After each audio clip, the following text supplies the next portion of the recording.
We'll give you an update on that. It's called the Wood Rat Mountain Fire out in Rouge, Oregon, which is south of here. Man, they had a lot of planes and helicopters on that last night. And they flew late. They flew right up till dark. Yeah. And the wind was just driving it crazy. They've made some progress through the night, but it went from like an acre to 272. Okay. Now, that didn't sound like a big fire, but boy, when you look where this is and where the wind is, this could be disastrous. Oh, yeah. And so we'll give you an update on that. And then we have that, that chime that you get from watch duty. I heard it, and I thought, no, not. As soon as you hear it, you know something is not good. And it was dinging me right past my bedtime. Absolutely. I'd turn mine off. Oh, did you? Yeah. I could get to sleep, man. Yeah. Okay, I'll do it during the show. Like people do it when I preach. Well, that's good. Anyway, good morning to you. Happy Friday. A lot going on in the news. We'll have that for you. Anything special? Yeah, first of all, National Purple Heart Day commemorating the creation of the oldest American military decoration for military merit. George Washington, the general at the time, created the Badge of Merit in 1782. It's one of the oldest decorations you can get, and our hats off to all who have received. Also, National Lighthouse Day, honoring the beacon of light that for hundreds of years symbolized safety and security for ships and boats at sea. And at one time, this beacon of light could be found across almost all of America's shorelines, now replaced by GPS, I suppose. Yeah, GPS and strobe lights. Strobe light, yeah. But there's still some historic structures still around, and we certainly have them on the Oregon coast. Yep. It's worth a journey, I'd say. It is. It's a little cooler over there too, isn't it? The late Charles Stanley came to Oregon to do nothing but film the Oregon coast and the lighthouses. Yeah. He did a beautiful job. Outstanding. Also, one thing to eat, and it certainly fits our day. It's National Raspberries and Cream Day. Ooh. It enjoys the fresh berries and cream on this day. With the raspberry season in full swing, what better way to celebrate than with this simple yet delicious treat? And oh, indeed it is. All right, so yesterday was what? It was Root Beer Float Day. Okay. Yeah. Right. Oh, nice. We got, all right. What? Now this looks kind of, this looks kind of, but it's like we should. It looks like it doesn't look it's a like long neck, and it says beer on it. Yeah. So Claudio brought these in. Oh, cool. All right. Thank you, Claudio. So what Claudio is basically saying is, you have to try this one because this is the best one. Have you ever seen this brand? I've never seen this, no. It's called the Americana. No. I will say this, the Americana. Though. I wish I had not waited until after the show was over yesterday, but I went right over into the kitchen. I slid over and got an A&W root beer float and sucked it right down. It was really good. All right, it's delicious vintage Americana root beer, and it says right there in the fine print, handcrafted, sweetened with pure cane sugar. Cane sugar, there's the key. Pure cane sugar. So, thank you, Claudio. Yeah. This is against all the rules, but we don't care. Where is this company? I haven't seen this brand. I haven't either. Yeah, where are they? Washington. Yeah. Mukilteo, Washington. Is that Mukilteo? Yeah, Mukilteo. Okay, there's a name for you. Orca Beverage Company. Orca. Of course. Okay, well, thank you, Claudio. We'll give this a little try a little bit later on. All right. This is really root beer. I just want people to know this. It doesn't. It is. It root looks like beer. Yes, it looks like a It looks like a bud or something. But it's not. But it's not. It's a Claudio Light. Thank you. It's a Claudio Light. And one last thing today. It is National Water Balloon Day. A great day for it. Oh God. Fill them up. The first Friday in August ushers in National Water Balloon Day, just in time for some of the hottest days of summer. And who doesn't enjoy a water balloon fight in summer? Since Edgar Ellington invented the waterproof sock in 1950. Backyards haven't been the same, whether kids compete in the longest toss or take sides in a good old water balloon fight. The cool, wet fun lasts all summer long. And what we're watching here, this is a guy that went out to Union Square in New York City on 14th Street, and he went out with various buckets of water balloons, and he dropped them in front of strangers, people he didn't know. And they just started tossing and they started throwing, and it is a good old free-for-all between, people who never met before. Isn't that wonderful? Yeah, look at how fun that is. That's kind of like an egg toss. Yeah, Yes. You know, yes. so you take a water balloon and you toss it back and forth and you get further and further away. Yep. Okay. Uh-huh. But that's just a good old fight. Oh, wait, after I did this, I was inspired. I went on, I looked. You can buy these. We got water balloons coming to my house. Oh, dear. We got a gathering coming up, and all the grandkids we're all going to get wet. And I'm probably going to get the wettest because I'm the slowest. Okay. But you can get these now where you fill them up in multiples. You put it in a bucket, and you can fill like 50 at a time. Really? In a matter of like 10 seconds. You put your hose on, fill, and then you go. And they all pop and seal themselves in the bottom, and you can fill. We have like 440 on order. Really? Oh, it's going to be wet. Oh, somebody's got to film that. Oh, it's going to be good. Okay. All right. So speaking of water fights, Yeah. Did you have a water pick fight last night? Pam says it's not fair. We only have one. Whoever that's gets the whole point. Whoever gets it first is the winner. There you go. Yes. Okay. All right. Good morning to you. Let's take a look at the weather for the weekend here. Here's a look at today's weather from Grange Co-op. Across northern Oregon and southern Washington, sunny skies with highs in Vancouver near 89. Portland, Wilsonville, and McMinnville see a daytime high in the low 90s this afternoon. Through the Willamette Valley, sunny conditions continue with an afternoon high of 92 for Salem and Albany. Corvallis tops out near 90, while Eugene warms to 93 before overnight lows drop into the upper 50s and low 60s. Sunshine persists in central Oregon with Prineville, Bend, and Sun River reaching the mid to upper 90s. Sunny, hot, and smoky over in Boise with a high near 102 under a heat advisory. Along the Oregon coast, decreasing clouds bring a high of 72 in Coos Bay, while Port Orford stays sunny near 71, mostly sunny with a high of 61 in Brookings and early fog, then mostly sunny in mid-60s in Crescent City. Across southern Oregon, sunny and hot for Grants Pass near 103, Medford at 105, Ashland around 100, and Klamath Falls reaching 98 with a calm west wind. Sunny and hot in Northern California with a heat advisory for Wairika near 103. Redding reaches 106. Chico climbs to 104, while Fort Bragg starts with patchy fog before becoming mostly sunny in 65. Around the Bay Area, patchy fog gives way to sunny skies in 88 in Santa Rosa. Napa becomes sunny with a high of 88. San Francisco stays mostly sunny near 72, and San Jose becomes sunny with a high of 89. For Central California, sunny and hot conditions continue with Sacramento near 102 and 101 in Stockton and Modesto. Fresno and Visalia reach a daytime high of 104 and Bakersfield 105 under heat advisories. And that's a look at your Friday weather from Grange Co-op. All right, there's a picture of our backyard. We got a lot of smoke, and it's just kind of hanging in at the top of the hills. You know, it's kind of the air inversion's holding it down. If you look straight up, there's blue sky. But around the edge, we have this fire, and it has a lot to do with the fire just south of us. We'll give you an update on that. But there are hundreds of thousands, millions of acres still burning throughout the state. So the good news is the latest fire is a little bit south of us, and with prevailing winds, that's going to push into Northern California. The bad news is that we have a whole bunch of fires north of us, and that smoke's being pushed into us as well. So yeah, it's we have another shot here. This is kind of interesting because we're figured out how to hijack some video here. Yeah. Here's the Bay Area commute this morning, and this is always interesting because have you ever driven this bridge? Oh yes. That's the San Francisco. That's a live shot. That's the I love it. So look at the commute. How would you like to live like that? That's why I moved here. Okay.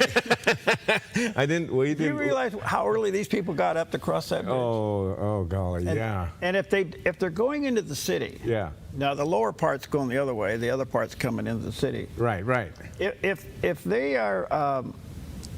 If they're coming into the city and they don't have a place to park, they're going to have a bad day. That was the big thing. Is now when they get across, I think they got to go park. They have to go. They're going somewhere. And you know what's involved in parking there? Cha-ching. Oh yeah. So anyway, that's the San Francisco. And then this shot here that we found. Boy, does this bring back memories. And when I saw this, my heart just stopped. Look at this shot here. This is from the Walnut Grove broadcast tower. This thing is way up in the air, and that is looking out towards the Central Valley, towards Sacramento a little bit.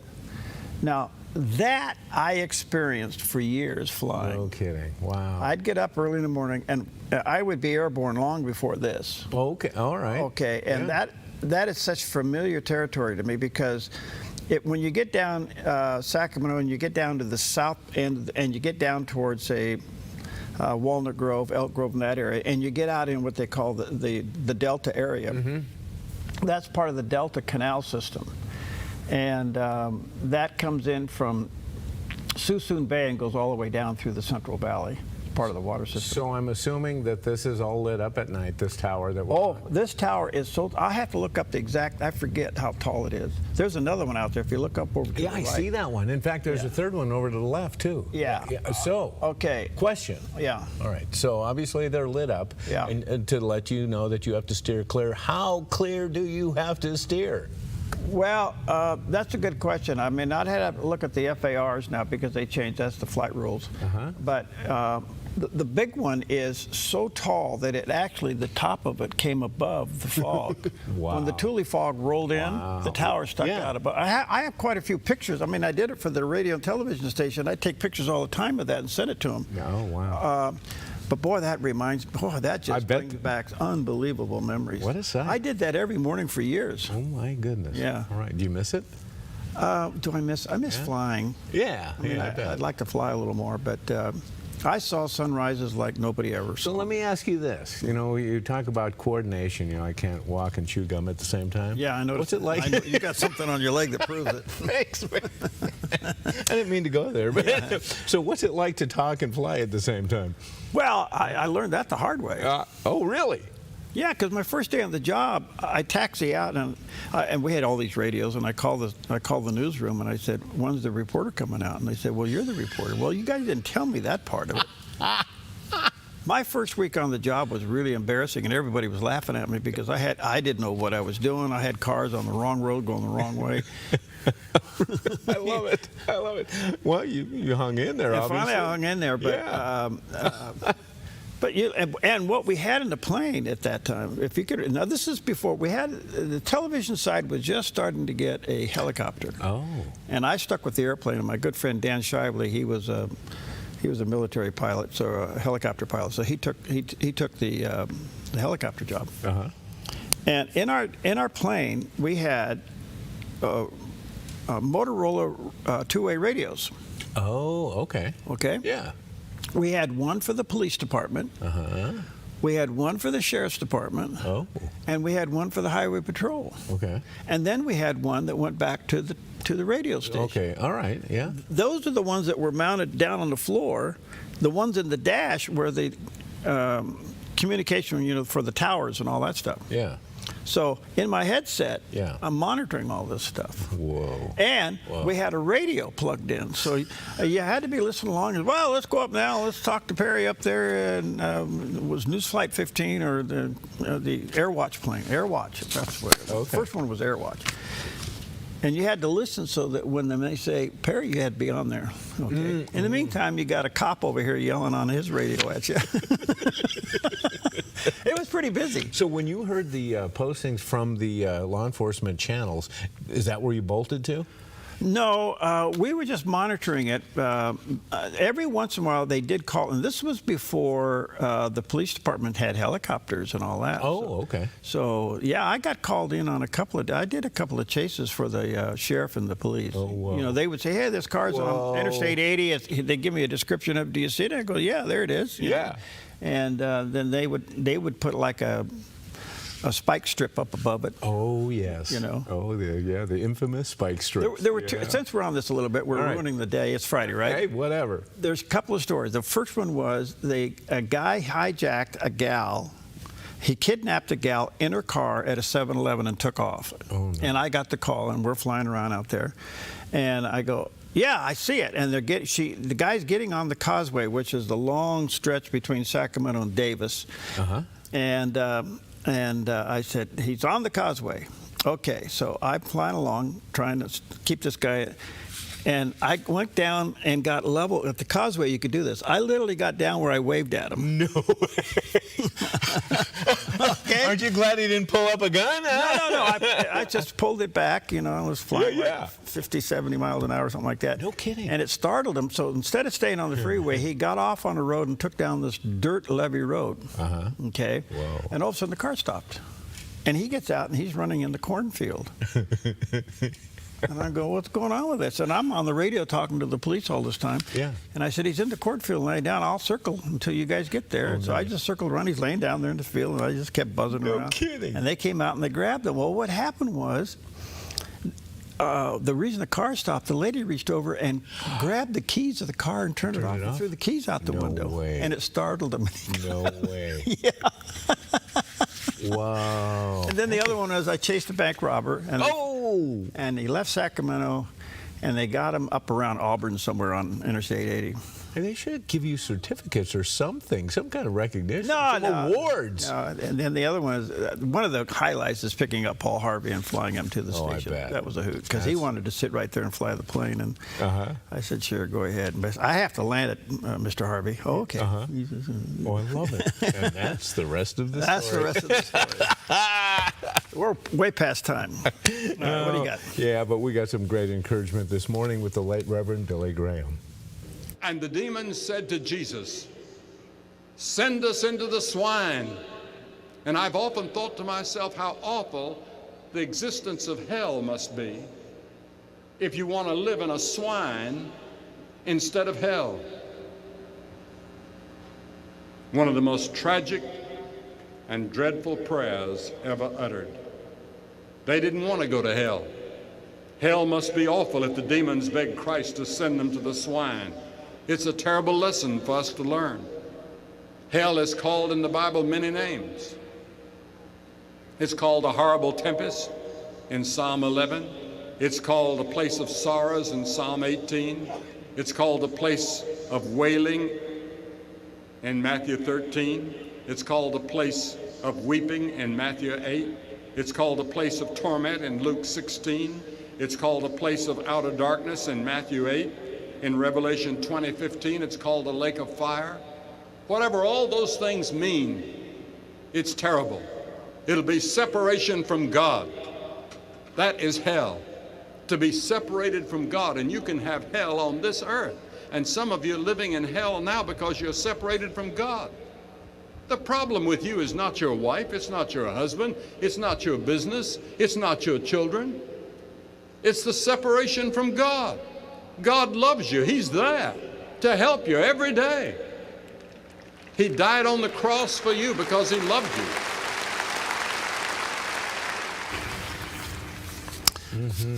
Billy Graham, he preached that last night.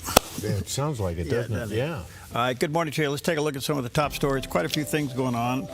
One of the big interesting stories that's now looks like that this DSA, Democratic Socialists of America, is getting some pushback, and within their own party. It appears that the Democratic Party could be splitting right in front of us, as the radical left is getting pushback from the moderate left. And where this is going to go and how this is going to turn out, I don't know. But there is rumors that the Clintons and the Obamas may come out and denounce the socialist left. We'll see.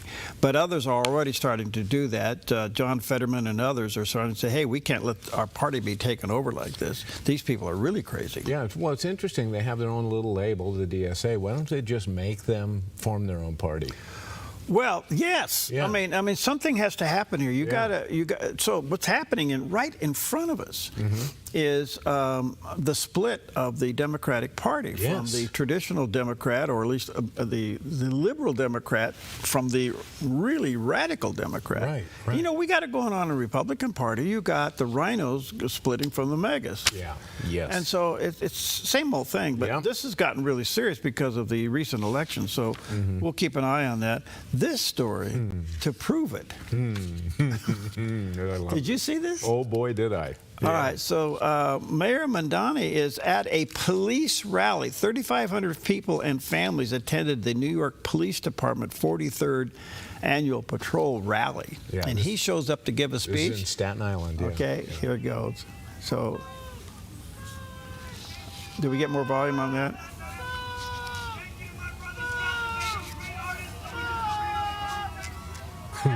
He couldn't even, he spoke less than a minute. Less than a minute, yep. They booed him off the stage. Yep, it was the best minute of his mayorship. Yeah, so he couldn't even speak. So away he goes. This is something to watch. Now, the only thing I can say is there is great effort to keep him from the 9/11 recognition. Yeah, and rightly so. And rightly so. Yes, yes. I mean, these people have said that America deserves it. They're aligned with Hamas. Everything is wrong with it, and they should keep him away. Yeah. Yeah. All right, so the next story we have is Louisiana, West Virginia, and are backing Florida's Attorney General for subpoenaing Fauci. Oh. So the Attorney General in Florida is stepping up and saying, we're going to bring him in as part of the multi-state investigation into his actions during the COVID-19 pandemic. Now you say, what's this all about? Yeah. The blanket pardon is for federal only.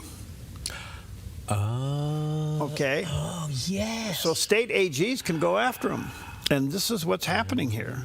And so here's Governor DeSantis kind of commenting on this. All right.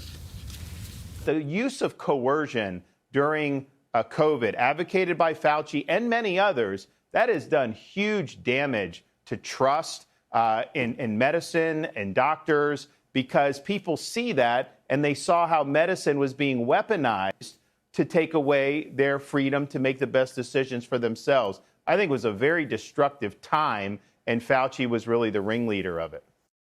All right, so states are falling in line. I don't know how this is going to turn out and how it's going to work, but apparently states can subpoena him into some kind of, I guess, hearing. And for some charges, and what the charges are yet to be known. It could be just flat economic charges and what it costs the state to recover from a lie. Sure, yeah. You know? Yeah. So that's pretty interesting. Wow. One other quick story. This is an industry story. I bring it to your attention because it ticked me off. All right. I've been fighting this one behind the scenes, and I'm still going to fight it. Okay.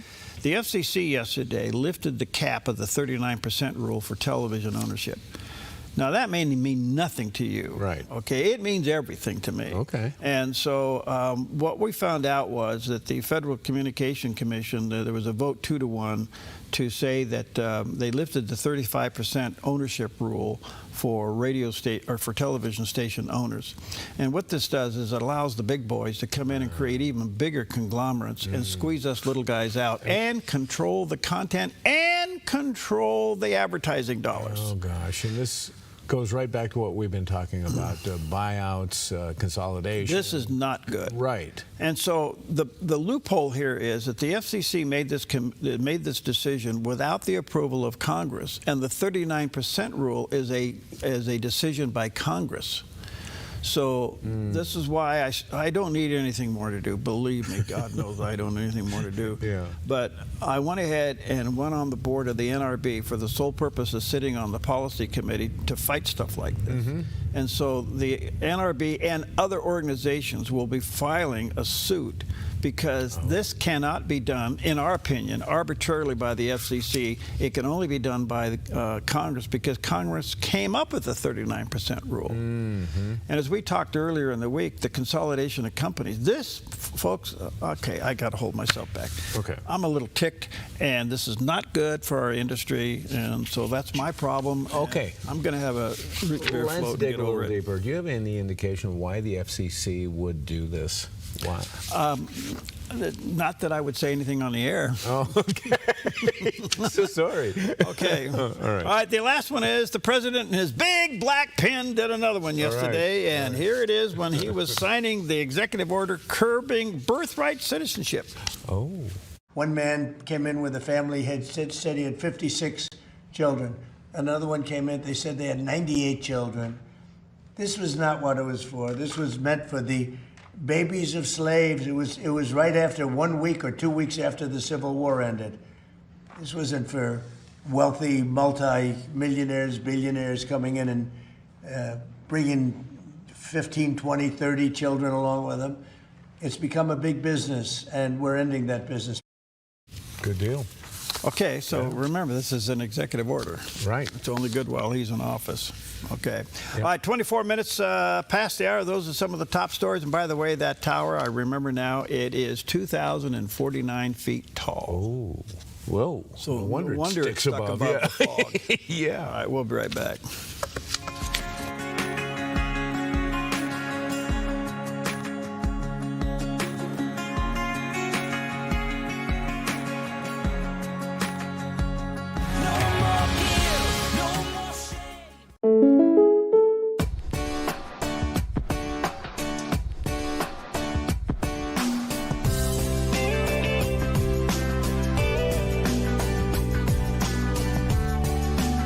Combining your home and auto insurance could save you time and money. And who doesn't like that? Want surprisingly great rates on auto, home, and life? Now's the time to call State Farm agent Rory Wold in Medford. Like a good neighbor, State Farm is there. We are moving. We are so excited to share that Habitat for Humanity Rogue Valley's administrative office and our restore will soon be moving down the road to our new location at 2655 South Pacific Highway. This move is really about making sure we'll be able to continue serving families in Jackson County for years to come. Right now, we're building 16 homes in Jackson County, 12 right here in Medford, and finishing 4 in Ashland. Our mission is not changing. We're still building homes, building hope, and partnering with families right here in Jackson County. The Restore is getting a new home, but we're still the same Restore you know and love. We'll still be accepting donations, offering great deals, and keeping usable items out of the landfill and raising funds to support Habitat's mission. We are so grateful for everyone who has supported Habitat and the Restore over the years. This move allows us to keep growing, keep serving, and keep building a stronger future. Same mission, same highway, new home. We can't wait to see you there.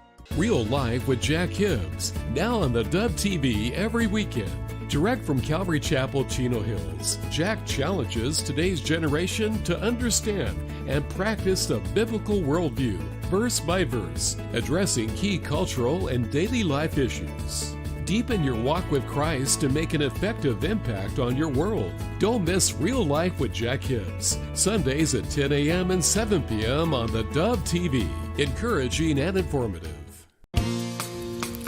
All right, welcome back. 27 minutes past the hour. The only thing I can tell you is the smoke out there is real, and our whole state seems to have a layer of smoke over it. It's been one of the worst fire seasons in the state history.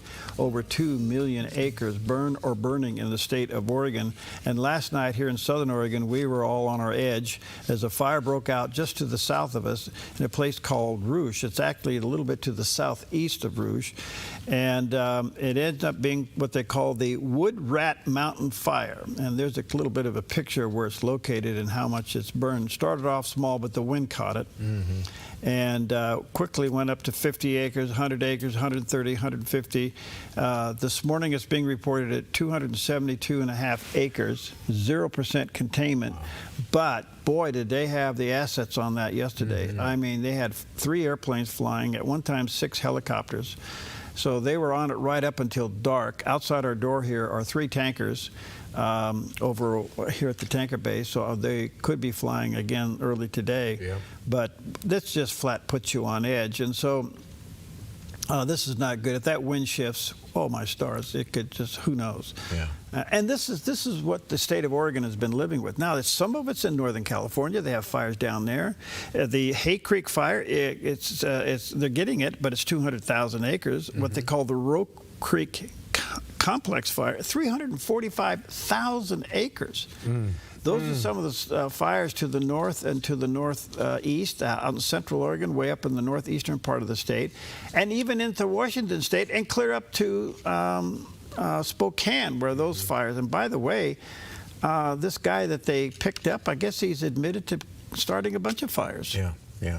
So it's been one of the worst seasons we've ever experienced on the West Coast here. It's just absolutely horrific.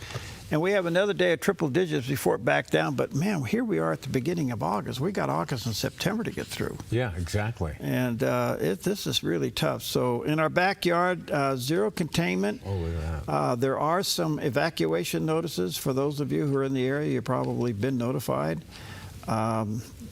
This is just absolutely takes your breath away when you see this stuff. So, you know, we talk a little bit about the Watch Duty app. You can keep track of all these fires going on, and then you get the flight tracking with it. Yeah. Last night, you know, I was pretty active yesterday, so I was getting ready for bed, and I had my leg elevated. I was on ice, and all of a sudden, here's this big roar, a big jet, and not hardly over my house. And Pam goes, "What is that?"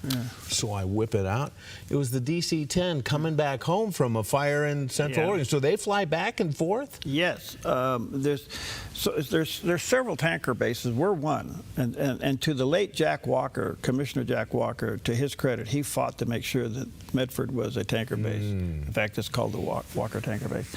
Redmond's one, and then I don't know where all the rest are. I know that down at the old McClellan Air Base in Sacramento was one. They have a 747 down there, and we have the DC-10. So certain airports that who can handle a DC-10, you got to be able to refuel them, and then have the tanker facilities to fill them up. So we have a DC-10 tanker base on the east side of the airport, and right outside our door over here, sitting out there this morning, are 3 tankers that are the smaller. They had I can't remember them all, 3 different aircraft out there. So the only thing I can say is that, they will come in here, refuel, and fly to another fire and come back. So, and then, by the way, that's part of the problem. They have to calculate the fuel, which is weight. Then they have to calculate their load, which is weight. Then they have to calculate speed, elevation, and humidity. This isn't just flying an airplane and dumping some water out the window. I mean, this is really technical stuff. And then they have to have enough fuel to get back. So a lot of these guys are flying with low fuel but heavy retardant. Oh, sure. Oh, man. So it's kind of interesting. Well, the only thing I was bummed out is I wasn't quick enough to be able to get outside and take a look at it. I had to just listen. Good. Good for you. Thank you. All right, those are some of the stories. We'll take a quick... no. We got to go to weather. Here's the satellite. Okay. I'm way ahead of here. So there we are, severe clear. Wow. Okay. All right. Be careful. Yes, that was good. All right. Well, here we got former Secretary of State Mike Pompeo. He recently spoke with Fox Business' Stuart Varney, who asked him if it would be a mistake for the U.S. to allow Iran and Oman to strike a joint deal and take control of the Strait of Hormuz, and is Trump's credibility at stake?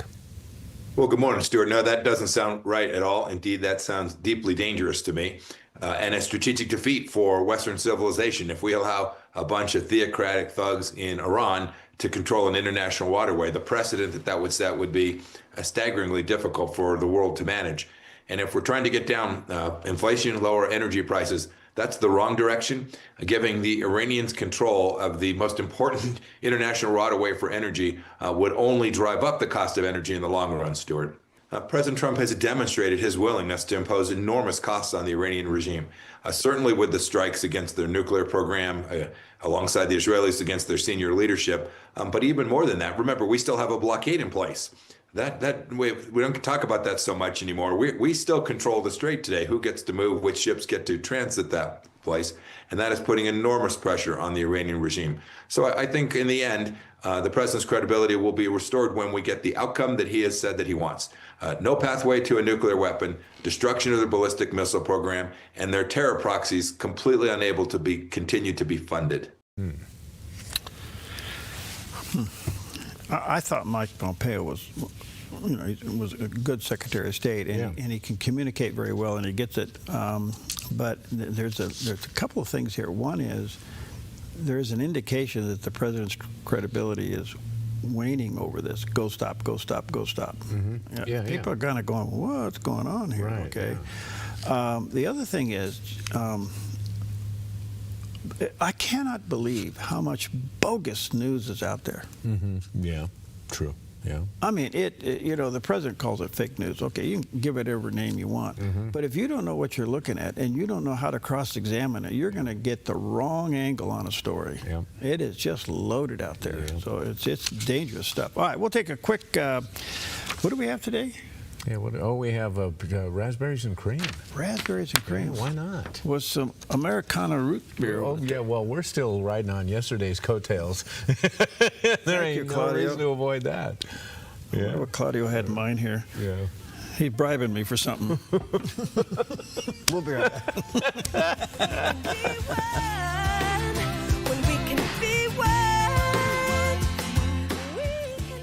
Hi, I'm Perry Atkinson along with Melinda Robertson, and we're here to say thank you for your continued support of the Dove. Because of your faithful support, lives are being changed every hour of the day. If you'd like to donate safely and securely in helping the Dove spread the gospel, click on the support tab at thedove.us or mail your donation to the Dove at this address.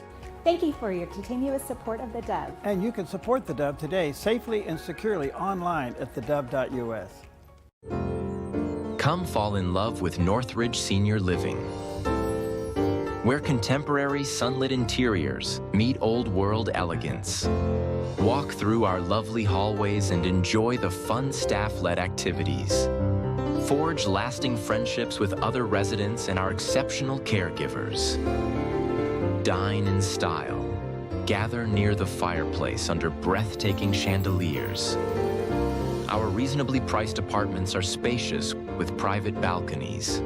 Northridge is Christian-owned and operated, pet-friendly, and only 2 blocks from Asante Rogue Regional Medical Center. On-site, in-home care is available. We also offer senior adult daycare.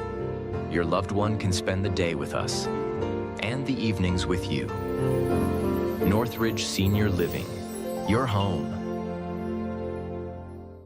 We love staying connected with you, our amazing Dove partners. That's why we created the Studio Insider, your complimentary magazine packed with everything happening at the Dove. See how your support is changing lives, check out our TV and radio schedules, meet our team in the staff spotlight, enjoy faith-filled reflections, a fun crossword puzzle, and so much more. It's your inside look at the Dove.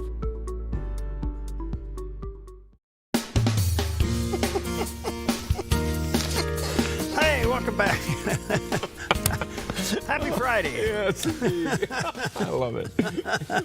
Happy Friday. All right, this is interesting take of CBN News. We have a couple of things here, a little bit of an update, obviously, what's going on with Iran, and then in particular, the growing terrorist organizations in the United States, according to Ted Cruz. So a little bit of an update from CBN News this morning. Iran and Oman have agreed on the parameters for a temporary 60-day shipping corridor through the Strait of Hormuz. The Iranian deputy foreign minister says negotiations are nearly complete. We have made significant progress in our discussion with Oman, and this progress is on the verge of being finalized. Under the proposal, inbound vessels would coordinate with Iran, while outbound traffic would be managed by Oman. Iran says the strait will not fully reopen until the United States lifts its naval blockade and ends attacks on Iranian ports. President Trump says a deal could come at any moment, calling it Iran's last chance. But there are reports Israeli officials are concerned Washington is pursuing an agreement at almost any cost.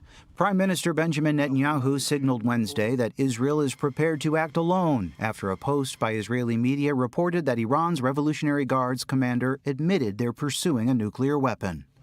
Today we heard the commander of the Revolutionary Guards explicitly declare Iran's intention to continue developing nuclear weapons. Well, I'm also determined to continue preventing Iran from possessing nuclear weapons. Meanwhile, another front is heating up in the Red Sea.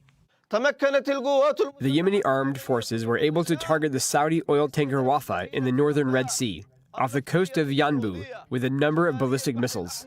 This is the 8th vessel targeted by the Houthis since the blockade began on July 22nd. Meanwhile, in Rome, Israel-Lebanon peace talks were cut short as the IDF launched precision strikes against Hezbollah targets, citing a ceasefire violation. Overnight, Israel also announced 2 soldiers were killed and 4 seriously wounded during operations in southern Lebanon. Back in the United States, progressive Abdul El-Sayed won Michigan's Democratic Senate primary, a victory many see as another sign of the Democratic Party's growing shift toward the pro-Palestinian, anti-Israel movement. President Trump had this to say in a speech in Las Vegas last night. He doesn't love Israel. He doesn't love Jewish people. He hates them. El-Sayed has criticized Israel's military action in Gaza and wants to cut off U.S. military aid to the Jewish state. Joshua Swanson, CBN News, Jerusalem. Good afternoon. This hearing is called to order. The warning came from Capitol Hill. Senator Ted Cruz says the Muslim Brotherhood is a threat inside the United States. The Brotherhood's work in America was, quote, a grand jihad in eliminating and destroying the Western civilization from within and sabotaging its miserable house by their hands and the hands of the believers. Cruz chaired a Senate Judiciary Subcommittee hearing Wednesday titled Hidden in Plain Sight, confronting the Muslim Brotherhood network in America. The Muslim Brotherhood spawned Hamas, influenced the ideology of al-Qaeda, and gave rise to multiple terrorist organizations. The group's influence extends beyond terrorism. A report by the Institute for the Study of Global Anti-Semitism and Policy alleges the Muslim Brotherhood has spent decades building influence inside America. According to their findings, the group has a 100-year plan to influence U.S. institutions, a strategy to infiltrate the U.S. government, schools, and civil rights groups, a network that maintains ties to foreign governments, including Qatar, and shared Islamist ideological goals with extremist groups such as ISIS and al-Qaeda. Do you swear that the testimony you're about to give before this subcommittee? Witnesses appearing before the committee highlighted what they described as the dangers posed by the Brotherhood. The individuals within this network do not have a deadline.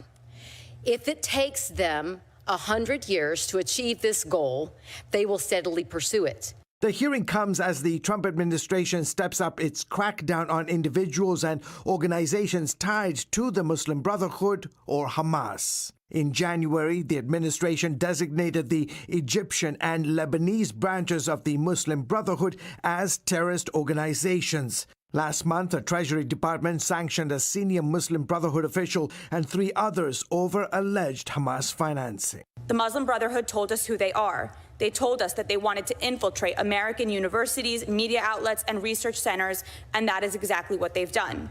They teach our kids that 9/11 was our fault. They legitimize terrorism as justified resistance, and they abuse our legal process so that those who seek to expose them for who they really are, Muslims included, are silenced. U.S. officials have also accused the group of using charities in America to raise money for Hamas while moving funds through underground financial networks. Founded in Egypt by Hassan al-Banna in 1928, from its very beginning, the Muslim Brotherhood has operated as a clandestine organization which engages in the creation of public front groups, cultivates agents of influence, seeks control over religious institutions, and engages in acts of political subversion, as well as creating deniable sub-organizations devoted to terrorism, all in pursuit of their ultimate goal, the overthrow of governments and the reestablishment of a worldwide caliphate operating under Islamic law. Cruz was the only senator in attendance. Democrats boycotted the hearing, calling it a political creep show and accusing Republicans of unfairly targeting Muslim Americans. George Thomas, CBN News. Well, there you go. Almost hard to swallow, isn't it? It is, Some of that stuff that's going on. All right. Let's take a look at the weather real quick and see what's going on there. Here's a look at today's weather from Grange Co-op. Across northern Oregon and southern Washington, sunny skies with highs in Vancouver near 89. Portland, Wilsonville, and McMinnville see a daytime high in the low 90s this afternoon. Through the Willamette Valley, sunny conditions continue with an afternoon high of 92 for Salem and Albany. Corvallis tops out near 90, while Eugene warms to 93 before overnight lows drop into the upper 50s and low 60s. Sunshine persists in central Oregon with Prineville, Bend, and Sun River reaching the mid to upper 90s. Sunny, hot, and smoky over in Boise with a high near 102 under a heat advisory. Along the Oregon coast, decreasing clouds bring a high of 72 in Coos Bay, while Port Orford stays sunny near 71, mostly sunny with a high of 61 in Brookings and early fog, then mostly sunny in mid-60s in Crescent City. Across southern Oregon, sunny and hot for Grants Pass near 103, Medford at 105, Ashland around 100, and Klamath Falls reaching 98 with a calm west wind. Sunny and hot in Northern California with a heat advisory for Wairika near 103. Redding reaches 106. Chico climbs to 104, while Fort Bragg starts with patchy fog before becoming mostly sunny in 65. Around the Bay Area, patchy fog gives way to sunny skies in 88 in Santa Rosa. Napa becomes sunny with a high of 88. San Francisco stays mostly sunny near 72, and San Jose becomes sunny with a high of 89. For Central California, sunny and hot conditions continue with Sacramento near 102 and 101 in Stockton and Modesto. Fresno and Visalia reach a daytime high of 104 and Bakersfield 105 under heat advisories. And that's a look at your Friday weather from Grange Co-op. Ah, yes, time for a look back when high wire walking was taken to a new height on this day in history. On August 7th, 1974, 24-year-old French high wire artist Philippe Petit stepped onto a steel cable suspended 1,300 feet above the streets of New York City between the twin towers of the World Trade Center. The incredible feat lasted nearly 45 minutes as Petit crossed the wire 8 times with no safety harness. He even sat down, lay on the cable, and waved to the astonished crowds below. What made it even more remarkable was the planning.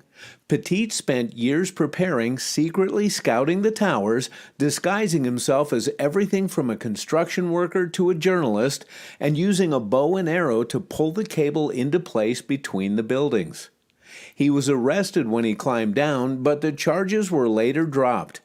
More than 50 years later, his breathtaking walk remains one of the most daring and unforgettable acts of courage and artistry ever attempted.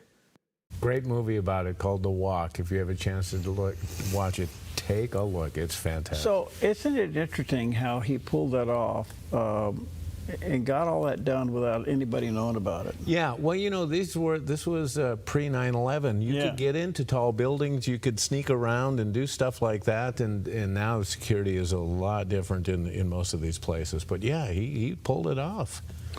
I don't know. Could you ever do anything like that? No, I can watch him. But and I have a fascination with high places. I really, being a skier, I like to ski shoots and things like that. But walking out on a wire, no, thank you very much. Nah. That's a long ways down. That's a long ways. And he laid on that thing. He waved down to the crowd. It's amazing some of the stuff he did on that wire. Yeah. All right, we'll take a quick break and catch our breath. We'll be right back. Help me live with my eyes wide open, 'cause I don't want to miss what you have for me. Singing, oh, Lord, show me what matters, and throw away what I'm chasing.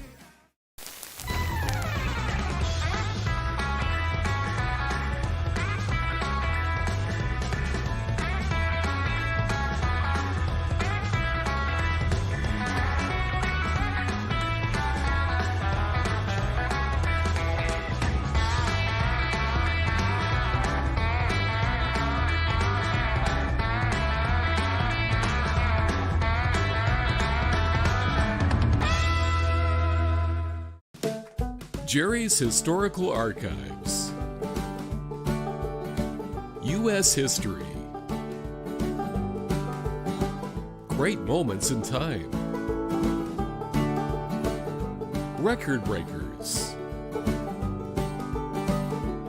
Our music through the years.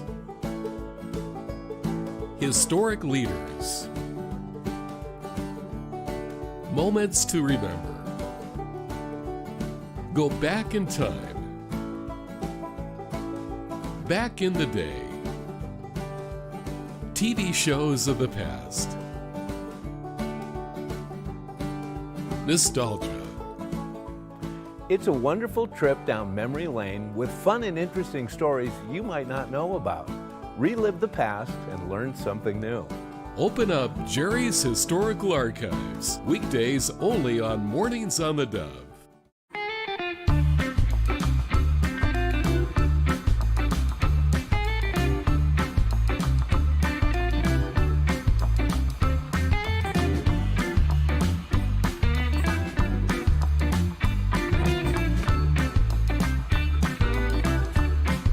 If you don't drive it, donate it. By supporting us, you'll get even more mileage out of it. Thank you from the Dove TV. Okay, welcome back.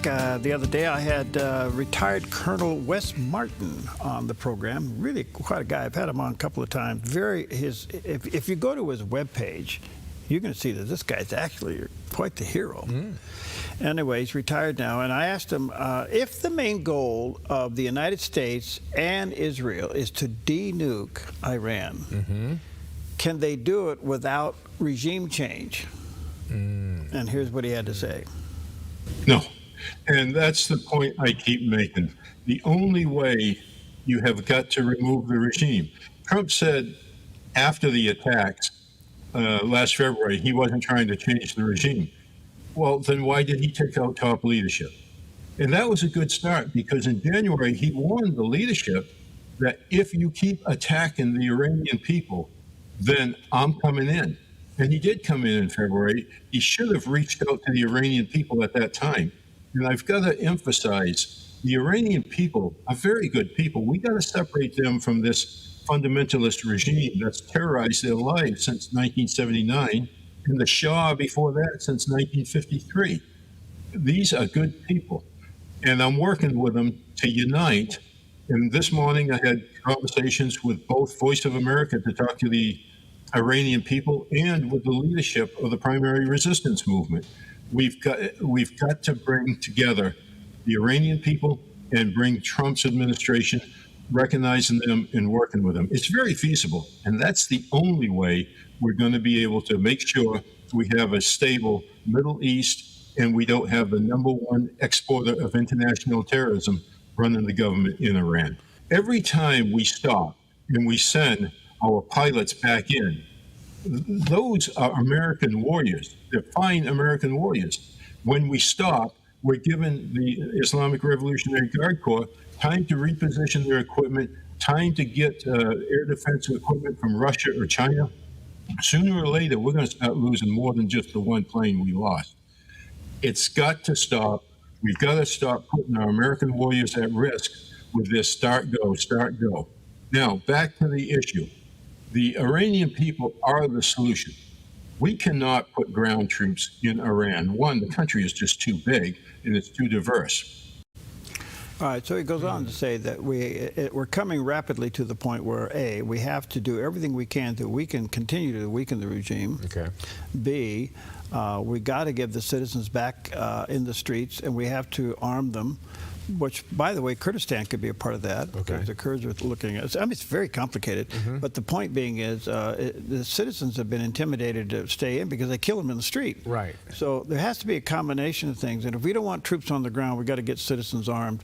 I hate saying all this stuff, but that's the reality of where it is. You know? Well, and, you know, we watched the protests where there were thousands of citizens on the streets and thousands were killed. And I think a lot of us thought, Perry, that when this incursion started, that we'd see them rise back up, but we're not really seeing that. Is it lack of arms? Is it the fact that they're just sitting ducks if they come back out onto the streets? Yes, they are basically sitting ducks. So the question is, how do you arm them? And can you arm them to the point while you're continuing to weaken the regime where they literally could rise up and take over? That would be the answer, because you could negotiate with the people on denuking the place. Yeah, I would think so, yeah. But I think the president, it's easy for me to say that, and you and I, we just sit back, we don't know, we're not in the Situation Room. But he's now getting himself into a corner that's really not a good one. And this is all, in my opinion, is clear evidence that the Situation Room in the White House is conflicted. And sooner or later, he's going to have to stop up and say, look, enough of this. You cannot have a guy at the edge of the runway on an aircraft carrier ready to give it full throttle and then tell him stop. Tell him stop, right. Right. He also brings up a good point in about not putting boots on the ground. Iran is just too big. I don't think a lot of folks here realize how big that country really is. It's a big Take a look on the map. Big piece of real estate. Absolutely. Got some great guests coming up, so stick around for that. But what do you got there? All right. Well, you know, some people choose to do bad, some do good. And here's a great example. A Rhode Island family's dream of opening a roadside farm stand lasted less than 24 hours before someone stole it. After months of work building the stand by hand, Katrina Blancaflor and her husband woke up on opening day to find it had disappeared. Security cameras later showed thieves loading it onto the roof of an SUV and driving away. Heartbroken, Katrina shared the story online. That's when complete stranger John Adams, who owns a local construction company, reached out with an incredible offer. Along with his son Casey, he rebuilt the entire stand free of charge using the original blueprints to make it look just like the first one. When the new stand arrived, Katrina was moved to tears. One person chose to steal, but another chose to give. And thanks to one family's generosity, this story ended with something even more valuable than a farm stand. A community that proved neighbors really do look out for one another. That's wonderful. They're great. Okay, so did they find the other one yet? I mean, how do you steal this on top of a car and not be seen? Where did it go? Yeah, right. They got to find that thing somewhere. You know. Yeah. So, wow, that is absolutely wonderful. Yeah, I don't know. And what would somebody take that? What would they use it as? Who knows? Yeah. Who knows, you know?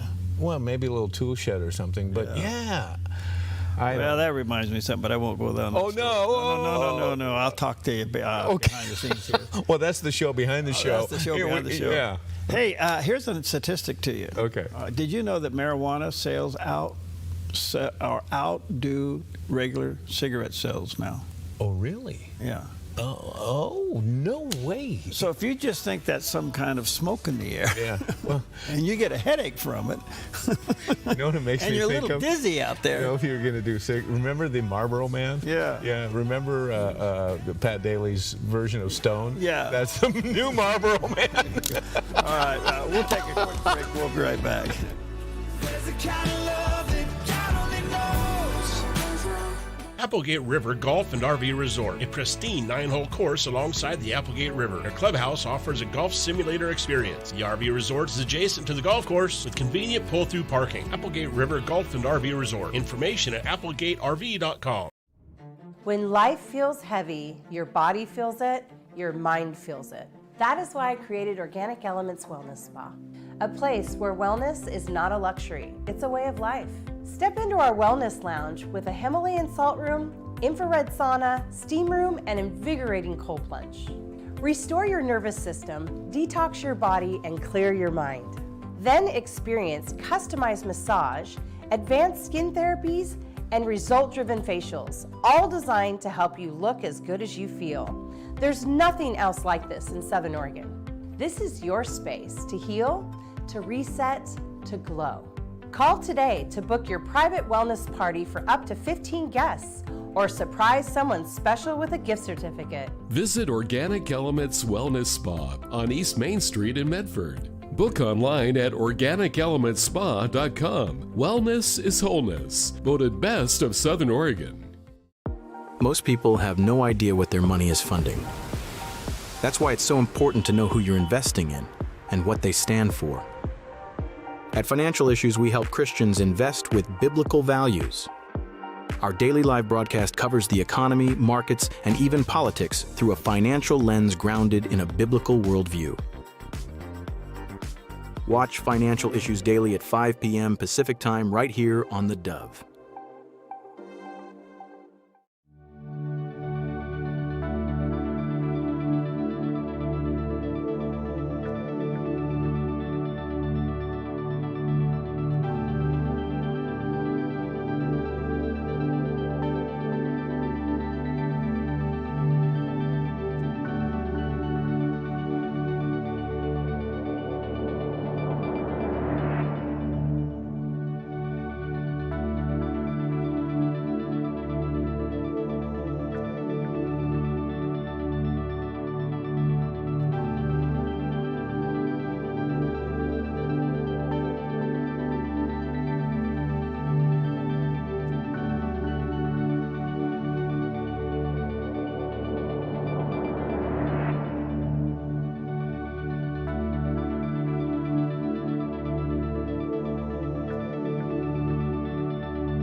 I'm Paulina Leiser. Join me as we explore the beauty and depth of Orthodox Christianity on the Ancient Church, Sundays on the Dove TV.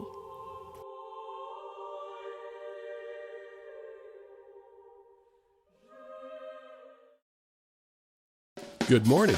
You're tuned to the Dove, encouraging and informative, helping Oregon, Northern California, Idaho, and Nevada start the day with news and encouragement. This is Mornings on the Dove. Well, good morning to you. Happy Friday. Welcome to Mornings on the Dove. Jerry Bilden is here. Took us 4 days to get here. Yeah. You've been here 3 of the 4. That's not bad. Well, yeah. Welcome back. Yeah, thank you very much. Yeah, he's back on the scene here. Yeah. And I don't know. I'm going to take video of you so that the doctor can see what you really do when you're not in his presence. You know, well, that is a good point. Show him the lawn mowing video. Well, he liked that, didn't he? Yeah, he did. Okay. And also the, the fact that he gave me permission to weight bear on this contraption that I'm wearing. And you notice I actually got from over there to here without a crutch. I noticed that. I wasn't going too fast. No. But I made it. There you go.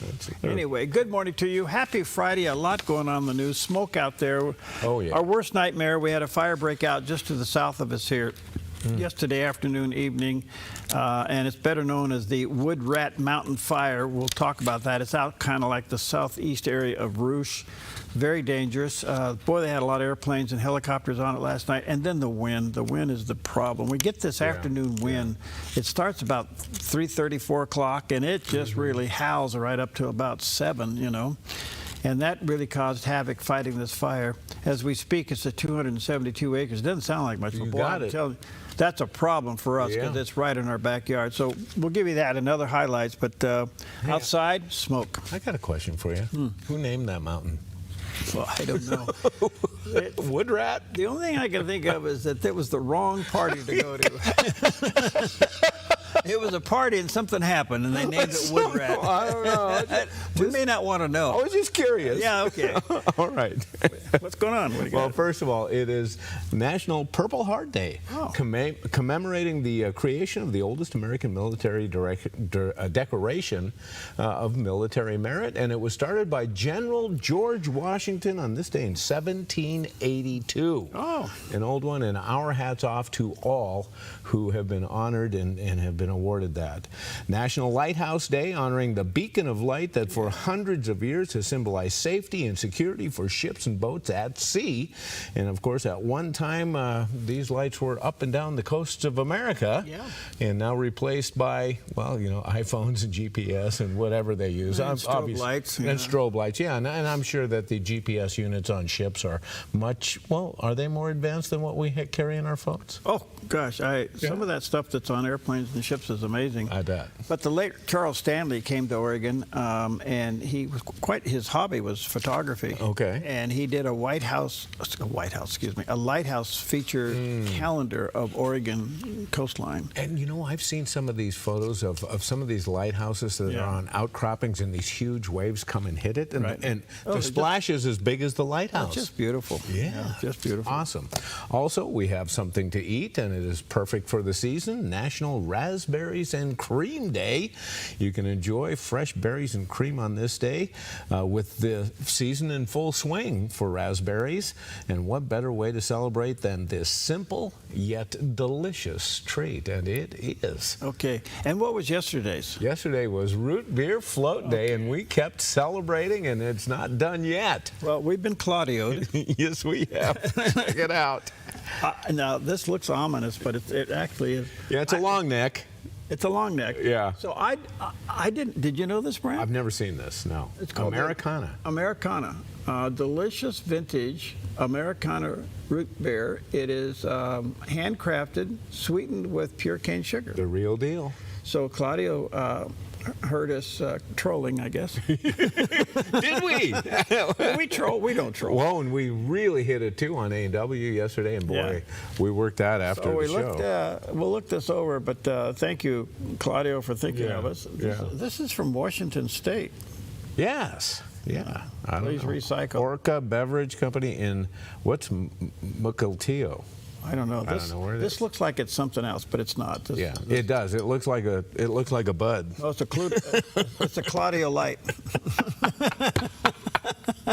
It's a Claudio Light. Yep. Thank you, buddy. And while you enjoy that, one other thing today, and it is perfect for the season, it is National Water Balloon Day.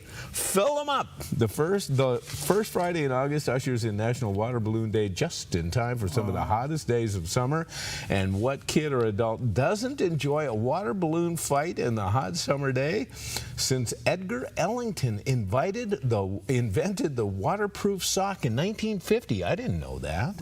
Well, backyards haven't been the same, and what we're watching here is a water balloon fight in Union Square on 14th Street in Manhattan in New York City, where this guy filled up a bunch of water balloons, put them in pails, and distributed to strangers. How cool is that? And then the fun broke out, and they are just whipping it at each other, having fun. Everybody's smiling and laughing. Nobody's angry, and everybody's cooling off. That's wonderful. How about that? All right, so yesterday was water pick day, and I suggested a water pick fight. Yeah. Yeah, well, it's, you know, if you only have one in the house, whoever gets it first has got a great advantage. The operator wins. Huh? I am that advantage, and besides that, I need to get it first because I can't hardly move. So if she gets it, I can't get out of the way. All right, so are you going to get another one? No, we share that one. You know. You How far does this shoot? Far enough. It gets to the back of my throat. I know that. All right, let's check out the weather. Here's a look at today's weather from Grange Co-op. Across northern Oregon and southern Washington, sunny skies with highs in Vancouver near 89. Portland, Wilsonville, and McMinnville see a daytime high in the low 90s this afternoon. Through the Willamette Valley, sunny conditions continue with an afternoon high of 92 for Salem and Albany. Corvallis tops out near 90, while Eugene warms to 93 before overnight lows drop into the upper 50s and low 60s. Sunshine persists in central Oregon with Prineville, Bend, and Sun River reaching the mid to upper 90s. Sunny, hot, and smoky over in Boise with a high near 102 under a heat advisory. Along the Oregon coast, decreasing clouds bring a high of 72 in Coos Bay, while Port Orford stays sunny near 71, mostly sunny with a high of 61 in Brookings and early fog, then mostly sunny in mid-60s in Crescent City. Across southern Oregon, sunny and hot for Grants Pass near 103, Medford at 105, Ashland around 100, and Klamath Falls reaching 98 with a calm west wind. Sunny and hot in Northern California with a heat advisory for Wairika near 103. Redding reaches 106. Chico climbs to 104, while Fort Bragg starts with patchy fog before becoming mostly sunny in 65. Around the Bay Area, patchy fog gives way to sunny skies in 88 in Santa Rosa. Napa becomes sunny with a high of 88. San Francisco stays mostly sunny near 72. And San Jose becomes sunny with a high of 89. For Central California, sunny and hot conditions continue with Sacramento near 102 and 101 in Stockton and Modesto. Fresno and Visalia reach a daytime high of 104 and Bakersfield 105 under heat advisories. And that's a look at your Friday weather from Grange Co-op. All right, there's a picture of our backyard. That's the smoke, and the wind is moving it around. So what's so interesting about this is the air inversion is keeping the smoke really low to the ground. Yeah. If you go outside and look straight up, you see blue sky. Yeah. So it's kind of interesting. So there's another picture we want to show you this morning, and this is to all of our friends in Northern California, because we're on the air down there. The daily commute across the Oakland Bay Bridge, the San Francisco-Oakland Bay Bridge. You've been across there a few times. Oh, boy, have I, yes. Okay, so the fog has rolled in. Yep. And actually, that commute there's actually lightened up a little bit from what we saw earlier. Right, but it's still crawling. Yeah. So all those cars are coming into the city. Where do they go? They got to go park.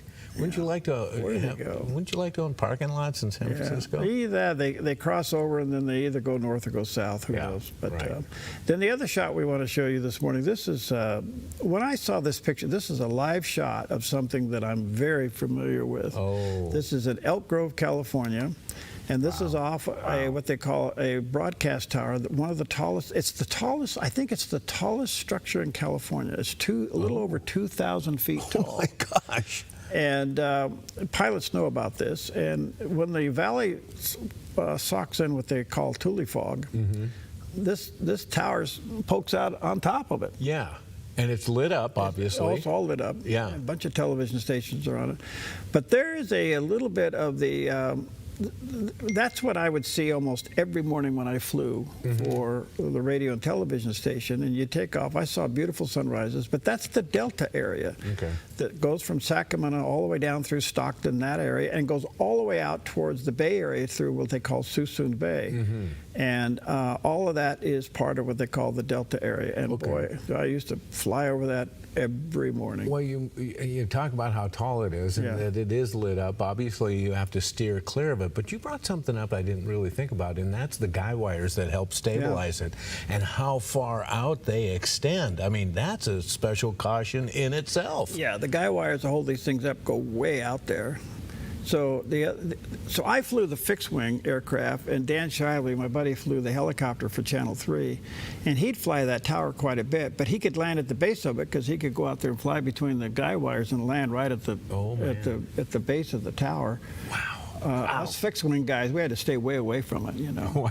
But I remember then I was a corporate pilot. I remember flying back from Bakersfield at night. And the Thule fog would start to come in, low, and you look way out there and you could see that tower sticking up with all the lights on it. Wow. Above the fog, and then we had, of course, I went over and landed at Buchanan Airport. So you said the top of it is served by or serviced by an elevator. So they have an elevator that goes up part way. I can't remember. I think the elevator goes up. I don't know if it goes all the way to the top. It goes up so far. But the guy who changes the light bulb still's got to climb out there, huh? Oh, yeah. Oh, boy. Well, they have, in those days, when they first constructed that thing, it was bulbs. Now they've converted to strobe lights. Oh, okay. All right. It's a little annoying if you live out there and you see. Oh, I bet it is, you know. Yeah. But it is out in the middle of farmland, so it's kind of interesting. All right. So, anyway, how about that for a little excellent trivia this morning? Okay, well, moving on here. What has a hold of your heart, God or money? And with a great look at this and encouragement, the late Reverend Billy Graham. These herdsmen, they rush into the city to inform the people that an awful catastrophe has befallen the hogs. That's where they made their living, from those pigs, those hogs. They saw the transformed man, but all they could think about was the loss of money. They begged Christ to leave their country. Leave us alone. Go somewhere else. We don't need you here. You're spoiling the money that we use for our pleasures and our livelihood. Now here Jesus was ready to bring healing and salvation to that whole area, but they were more interested in money and material things than they were in Jesus. And this is true today. There are many people who do not want Christ. They're afraid that if he comes into their lives, it'll be a revolution. They don't want to be disturbed. I know many church members today that are comfortable with their situation. They go to church. They live any way they want to. They don't want to be disturbed. They don't want the preacher to talk about sin. They don't want him ever to mention hell. They don't want him to talk about the blood that was shed on the cross. They don't want to be disturbed. They don't want to be told that they need to repent of their sins and receive Christ as Savior personally. They think everything's all right. They've been baptized, as I was in the church. They were confirmed, as I was in the church. And they say, well, that's enough. And I go to church once in a while. That's enough. I believe in God. I believe in Christ. Yes, you have a head belief. Jesus said, you believe in me. You serve me with your mouth, but your heart is far from me. Does Jesus live in your heart? Do you know he's there? Are you certain that he's there? Because you see, if you're not sure, you ought to make sure tonight before you leave here. Now is the accepted time of salvation. Today is the day of salvation. Come while he's able. Amen. Yeah. He preached that last night. It sounds like it. It really does. What a great guy. Yeah. All right. We miss him terribly. All right. 14 past the hour. Let's take a look at some of the top stories. Some really across variety of stories this morning. Yeah. The first one is it looks like the Democratic Party is in serious uproar and dividing. Apparently the moderate Democrats don't like what these radical socialist Democrats are doing, and they're now looking like they're forming some groups and some kind of a coalition of the moderate Democrat trying to break away from what they call the DSA, the Democratic Socialists of America. And to your point is, why aren't they just create another party? Yeah, well, kick them out. The sad part about it is that some of these people are winning. Madani won. Yes. Syed won. Right. Okay, and the interesting thing is, this has nothing to do with public service. Right. It has everything to do with pushing their agenda to take over. Exactly. And so hopefully we wake up. But so in the meantime, is there going to be a third party? Is there going to be a divide? Now, I say that, understand, in the Republican Party, you have the same thing. You have the rhinos versus the MAGA. True. And here you have the socialists versus the moderate Democrats. So both parties, that's why the independent registration is through the roof. Yeah, they have those elements of the DSA, and we have Tucker Carlson. I don't know what happened there. I don't either. I've really tried to figure this out. I've talked to people who like him. Yeah. Yes, right. And I'm going, well, Yeah. how do you line this up? I don't get it. I don't get. Well, give you a little bit of an example that things are upsetting and changing in the Democratic Party.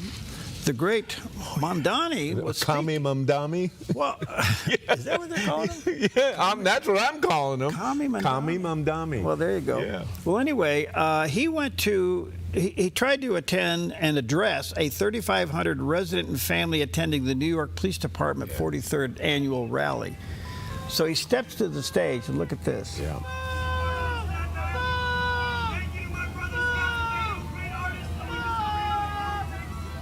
And Mamdani's trying to yell over him. He's trying to talk through it, but he can't. He can't. Yeah.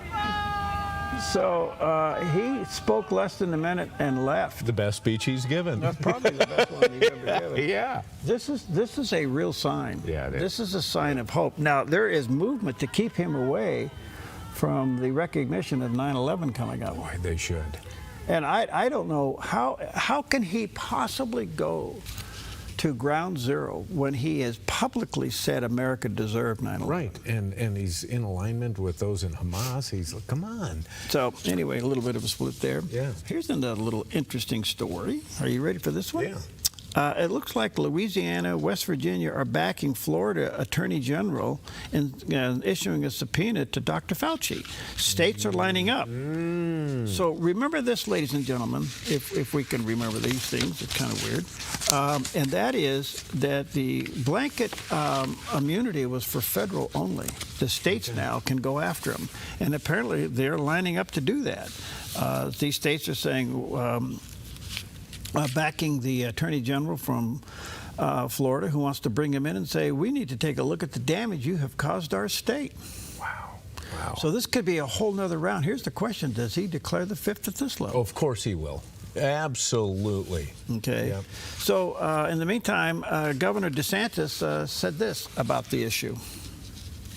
The use of coercion during COVID, advocated by Fauci and many others, that has done huge damage to trust in medicine and doctors, because people see that and they saw how medicine was being weaponized to take away their freedom to make the best decisions for themselves. I think it was a very destructive time, and Fauci was really the ringleader of it.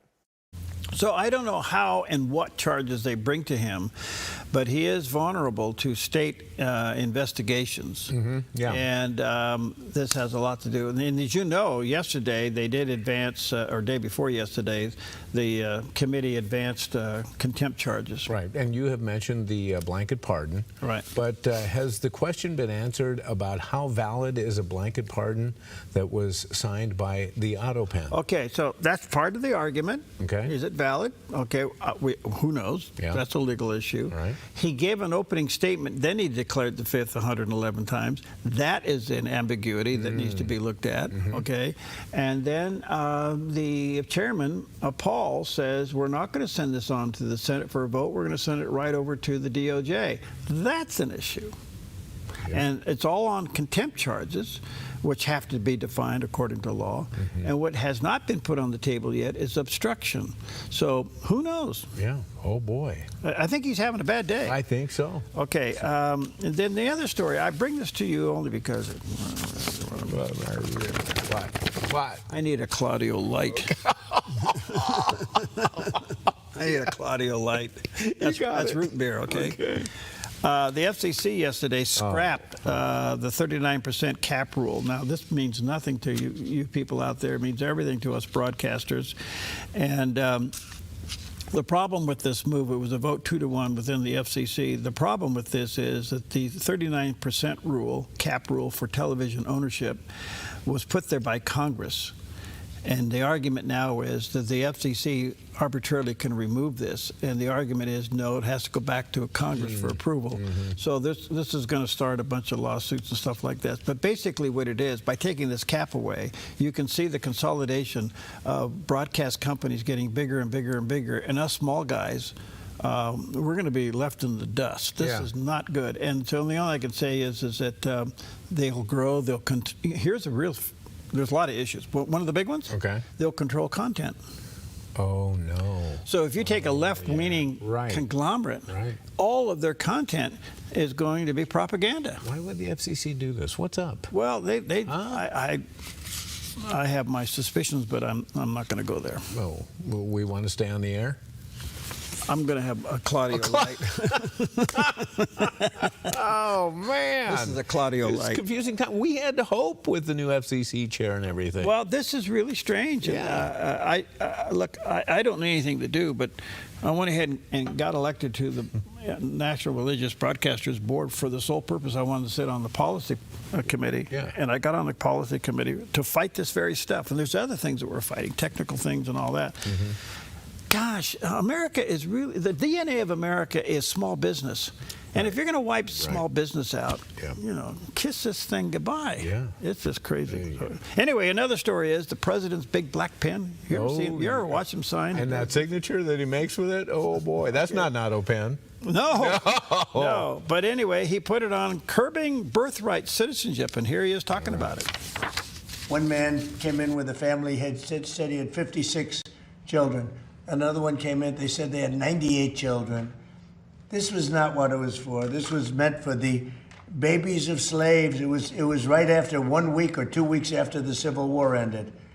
This wasn't for wealthy multi-millionaires, billionaires coming in and bringing 15, 20, 30 children along with them. It's become a big business, and we're ending that business. Yes. Yeah. Yes. So remember, this is executive order, could be overturned, but another president comes in. But for now, right. And plus, you know, we see this revolving door from China. Yeah. If people come over, it's true. They come over, have their babies, take them back, propagandize them, send them back to vote. Yeah, exactly. It's amazing. All right, 22 past the hour. More coming up in just a moment as we enjoy Claudio. I'm making you famous. Yes, indeed. Americana Claudio Light Root Beer. Okay. A long neck. We'll be right back.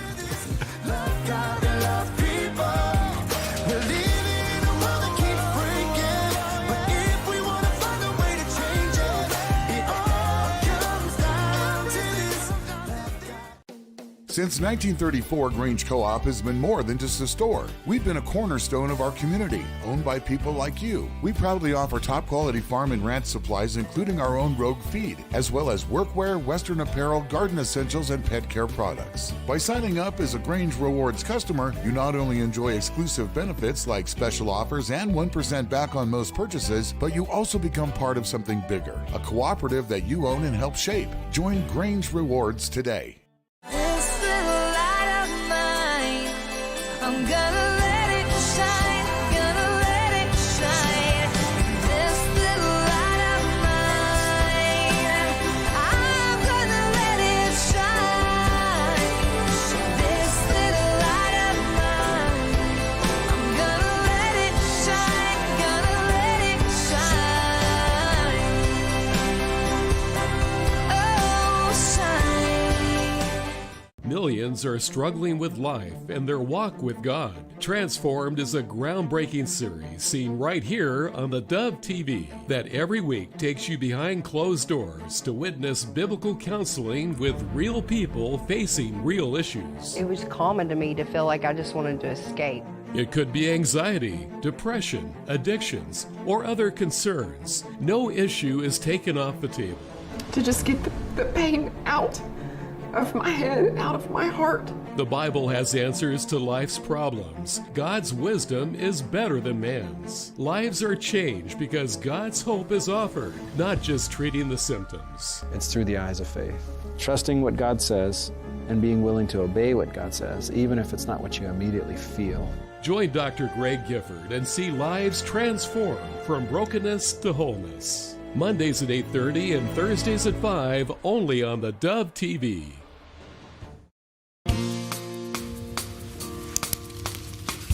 Hi, 25 past the hour. Welcome back on this Friday morning. Jerry's here.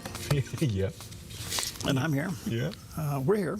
Yeah. Anyway, our worst nightmare broke out yesterday, right just to the south of us here a little ways in a place called Rouge. It's actually to the southeast area of Rouge, which is south of Jacksonville, which is right out our door. A fire broke out. It started off with a few acres, and as the night fell and things came down, it's still hanging in there at 272 acres. Now, that may not sound a lot, but folks, this is dangerously close to a lot of homes and situations. And the wind caught this fire last night and just made it almost uncontrollable. There were, at one time, there were 3 aircraft on the fire and 6 helicopters trying to get a hold of this with the wind going. And so they've worked very hard even through the night. Some of the reports I'm reading this morning, they're getting a handle on it, but they haven't declared a percentage yet. But that was right in our backyard. So the only thing I can say is we got another triple digit today. You know, we're still going to be in the warm to hot category through the weekend, even though the temperatures will back down a little bit. But our state, our poor, beautiful state, is just in a real mess. Over 2.2 million acres have burned. We haven't heard yet how this started, have we?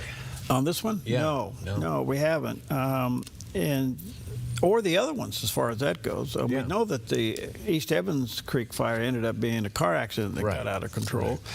But the Hay Creek Complex fire out in Central Oregon, 200,000 acres. The Roe Creek Complex fire, 345,000 acres. Those are just a couple of the fires out there on the east side and the northeast side. Up around Spokane, they had the fires up there that have wiped out all kinds of homes. And it was an arson fire. They caught the guy, and come to find out, he admitted to a bunch of fires. Yeah, and this guy should still be in jail for his past crimes. He was in jail for murder. Oh, God. Yes. So outside our one door here, we have 3 tankers sitting out on the base there, ready to go. And across over there, we still have a DC-10. I understand that that particular, there's 2 of them over there. One isn't flying because they're doing some repairs on it. But anyway, look, this is really something. This is one of our worst years ever. And when I saw that bloom of smoke come up, I was, went out in my backyard and I looked out there and I saw that and I go, oh my stars, what do we do here? Well, we hear that familiar tone now on watch duty. We're all kind of trained now. We hear it and we go, oh no, what now? Yeah, it's called the Wood Rat Mountain Fire to the south of us here. It's 272 acres. There are some evacuation zones. There are some level 1, 2, and 3s. And so be careful out there, folks. So that's the backyard, and that's the truth. All right, 28 past the hour. Let's take a look at Wall Street for Friday, see how it's ending up with all of the up and downs of the world. And thank you, Preston, with SmartLawn. In the meantime, the Dow's up a little bit this morning, 109. We'll call it 110 points. The NAS is up 211 points, and the S&P up 24, almost 24.5 points. So a nice start to the new day. A little green ink there. In the meantime, gold continues to get back up. It's at 44.15. Silver's a little over $60 now, $64. And crude oil is up but down, $82.31 a barrel. So that's what's going on there. Yeah. Well, we keep talking about this thing, DSA. And we see that, and as you mentioned, it may be splitting the Democrat Party. But there are those on the left who kind of see it for what it really is and are not eager to join in and are, pretty critical of it. Well, here Dave Rubin of the Rubin Report played this clip of Bill Maher talking about the rise of the socialists and looks at some of the quotes that they have made. And finally, new rule, Donald Trump has told 1 trillion lies, but when he says the Democratic Socialists of America are actually communist, that's not one of them. And it's not hard to prove it. just by quoting the DSA and their candidates. J.D. Vance was on the show, and I told him that if the Democratic Party keeps going in the direction of the DSA, my vote was in play. And all I heard all vacation was, oh my God, you're a Republican now. No, that's not what I said. I said in play. And here's why. Because not a week goes by where I don't read about some newly chosen, exciting new face in the Democratic Party. And then when that face opens its mouth, the Communist Manifesto comes out. Again, let's just read the quotes. The DSA platform says you work as much as you are able and no more than needed. If that was any closer to Karl Marx's dictum, from each according to his abilities to each according to his needs, they'd be sued for plagiarism. New York Mayor Mondani once tweeted Karl Marx's words exactly. They're not trying to hide it. Their most popular influencer, Hassan Piker, thinks communism is so groovy. He laments the fall of the two of the most murderous regimes in history, the Soviet Union and Chairman Mao's China. Mondani's aide, his top aide, Sia Weaver, said, if you don't believe in the government's sacred right to seize property, it's over, and impoverish the white middle class. What? That's a goal? You know you're supposed to scare people into voting for you, right? One of the new soon-to-be Democratic congresspeople, Darlisia Chevalier, supports seizing all properties from landlords and said, seize the means of production. Mondani has said the end goal is seizing the means of production. I think they want to seize the means of production. Now, maybe you missed that in school or missed school altogether, but that's communism. Now the coalition within the DSA, called the Marxist Unity Group, is in ascendance, and I must take them at their word when their words include, our commitment is to the long-term struggle for a fully liberated, classless society, in a word, communism. What do they have to do? Tweet out, elect more communists? Oh yeah, Sia Weaver did that. Yes. Good, I'm glad you're shocked. People got to realize this is going on. Wow. Okay, so there's a couple things here. I think it's good that he's bringing it out and that he's taking a stand on it. Right. You got to be careful about trivializing it because it's serious. Mm-hmm. Okay. Well, yeah. So I realize this is late show fun, and Maher is trying to, Trump's a jerk and communism is real. Okay, I get all that. Mm-hmm. But there's a part of this that's really, really, really serious, and I'm wondering if we see this. Yeah, well... I mean, there's no longer hiding it. Right, and unfortunately, and I keep bringing it up, this team voting thing, we saw it with Gretchen Whitmer. As soon as Piker won his primary, she just got right behind him. So there are a lot of people who won't listen to this stuff on the left, and they're just going to toe the line. I don't get it. Yeah, I really hope as much as we do our part, and Bill Maher obviously doing his part, and I'm glad he's doing this. I mean, this is great. Okay, does it result in a vote? I don't know. I mean, but that is his shtick, Yeah. He's satire and he's comedy, but at least he is shining the light on it, and he is showing real quotes. Yeah. I don't know. Okay. Yeah, I agree. Get that long neck out here. You need a Claudio Light? It's a Claudio Light this morning. We'll be right back. Thank you, Claudio.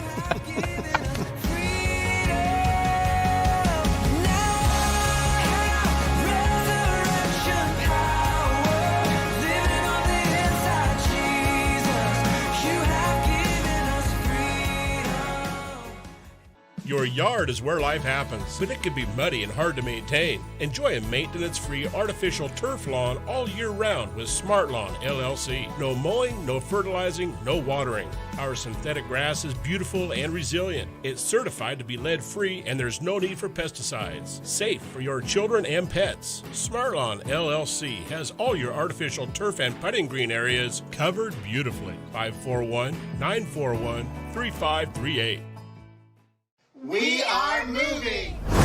We are so excited to share that Habitat for Humanity Rogue Valley's administrative office and our restore will soon be moving down the road to our new location at 2655 South Pacific Highway. This move is really about making sure we will be able to continue serving families in Jackson County for years to come. Right now, we're building 16 homes in Jackson County, 12 right here in Medford, and finishing 4 in Ashland. Our mission is not changing. We're still building homes, building hope, and partnering with families right here in Jackson County. The Restore is getting a new home, but we're still the same Restore you know and love. We'll still be accepting donations, offering great deals, and keeping usable items out of the landfill and raising funds to support Habitat's mission. We are so grateful for everyone who has supported Habitat and the Restore over the years. This move allows us to keep growing, keep serving, and keep building a stronger future. Same mission, same highway, new home. We can't wait to see you there. The world has a view, but God has the vision. That's what sets the Vision TV show apart. The Vision is an inspirational talk show that elevates voices of faith through powerful conversations, highlighting change makers making a difference, blending heartfelt storytelling with practical insight, encouraging viewers to live life with clarity, compassion, and vision. Join Elvita King and friends for The Vision, Tuesdays right here on the Dove TV. Okay, welcome back. 24 minutes before the hour. Well, one of the mysteries that Jerry talks about and tries to convince me of, is the president actually believes that peace negotiations can result in denuking Iran. Oh, I tried to convince you. Yes. Yeah. It's not working, Jerry. I said that? Are you? No, I said bomb them. Oh. I was wondering. Yeah, the other Jerry. Oh, did you you take your medicine late at night or what? Take it late and early. Early, okay. Anyway, I say that. You talk about satire. There it is. Yeah. But anyway, Paul Petit, he's with CBN News, gives us an update on what's going on over there. After several missed deadlines, the president insists a deal is still close as negotiators work through what appears to be deep divisions inside the Iranian regime. There are people within their system who want the war to be over. There are also people within their system who are crazy radicals who want the war to continue. Our job is to navigate through that and get the best outcome for the American people. Trump is framing the negotiations as Iran's last chance to avoid military action, which he compared to a World War II-type invasion. I'd rather make a deal because I don't want to kill people. I do not want to kill people. But at some point, we're going to...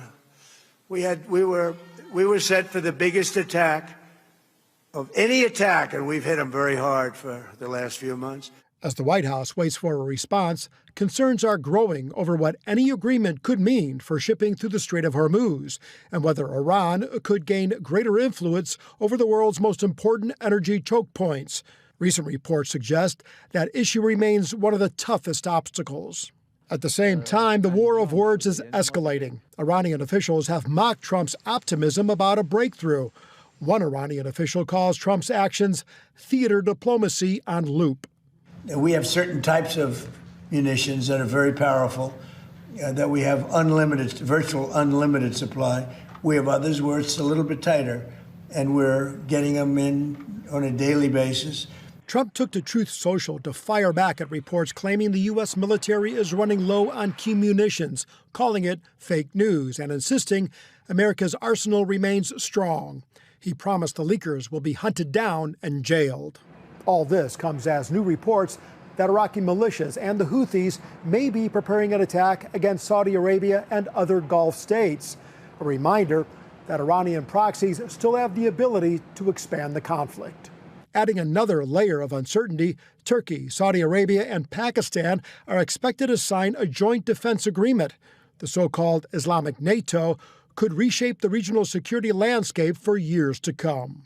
Meanwhile, the United Nations is expressing growing concern over reports of executions inside Iran as the regime continues its crackdown on dissent. Amid the geopolitical maneuvering, some evangelical leaders are urging Christians to view the crisis through a spiritual lens. Author and speaker Lance Wallnau attended Prime Minister Benjamin Netanyahu's recent meeting with evangelical leaders in Washington, D.C. I'm a Christian, right? So I believe we have to surround this whole process in prayer During the meeting, Wallnow says he spoke directly with Netanyahu about what he sees as the deeper connection between America and Israel. I told him, I said, we're in a third great awakening. This may sound like strange language, but Israel's connected to the United States by the DNA of destiny, that we are tied together. Even our histories are kind of unique in terms of our Christian map of our high points and low points have also always corresponded with Israel's paroxysms and agenda.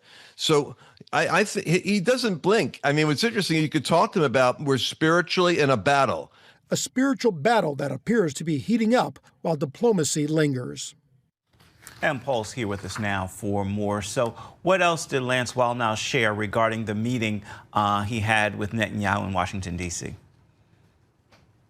Well, as you heard from Wallnow, the meeting was not just about politics or security, but about the spiritual dimension of the crisis facing Israel right now. He made sure to relay to the prime minister that many Christians in the U.S. are praying for him, as well as Israel. He also emphasized that Netanyahu appeared receptive to discussions about faith, destiny, and the spiritual forces that he believes are at play behind the headlines.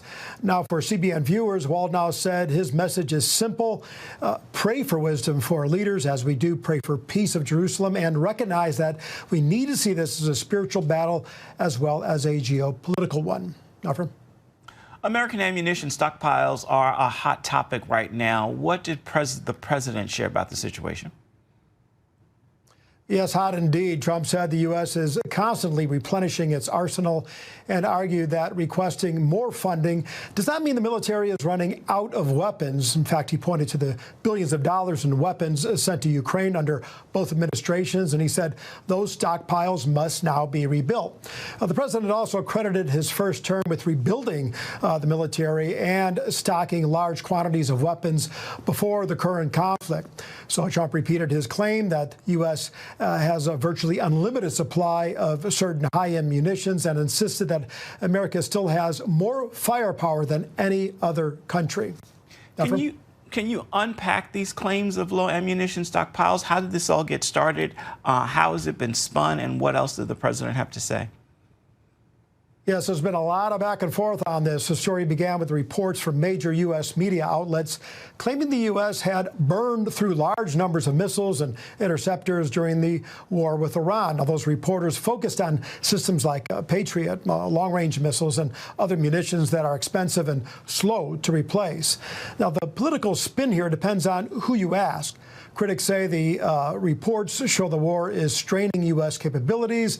The White House, however, says it's normal for stockpiles to drop during a major conflict, and that replenishment is already underway. Now, as you heard from Trump responded aggressively, calling the reports false, exaggerated, fake news, defending Pete Hegseth, who is also under fire, as you heard, even threatening jail time for those who leaked this information about military inventories.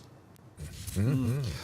You know, that story literally continues to bounce around out there. It was up this morning. Some say we do, some say we don't on the stockpiles and the replenishing. Yeah. What we don't know is, you know, what's being done by the people who make those things to restock us. Right. So the story is totally incomplete. So you look at the headlines, you realize this is another tool out there to create problems. So. All right, let's check out the weather as we head into a weekend with all the smoke. Here's a look at today's weather from Grange Co-op. Across northern Oregon and southern Washington, sunny skies with highs in Vancouver near 89. Portland, Wilsonville, and McMinnville see a daytime high in the low 90s this afternoon. Through the Willamette Valley, sunny conditions continue with an afternoon high of 92 for Salem and Albany.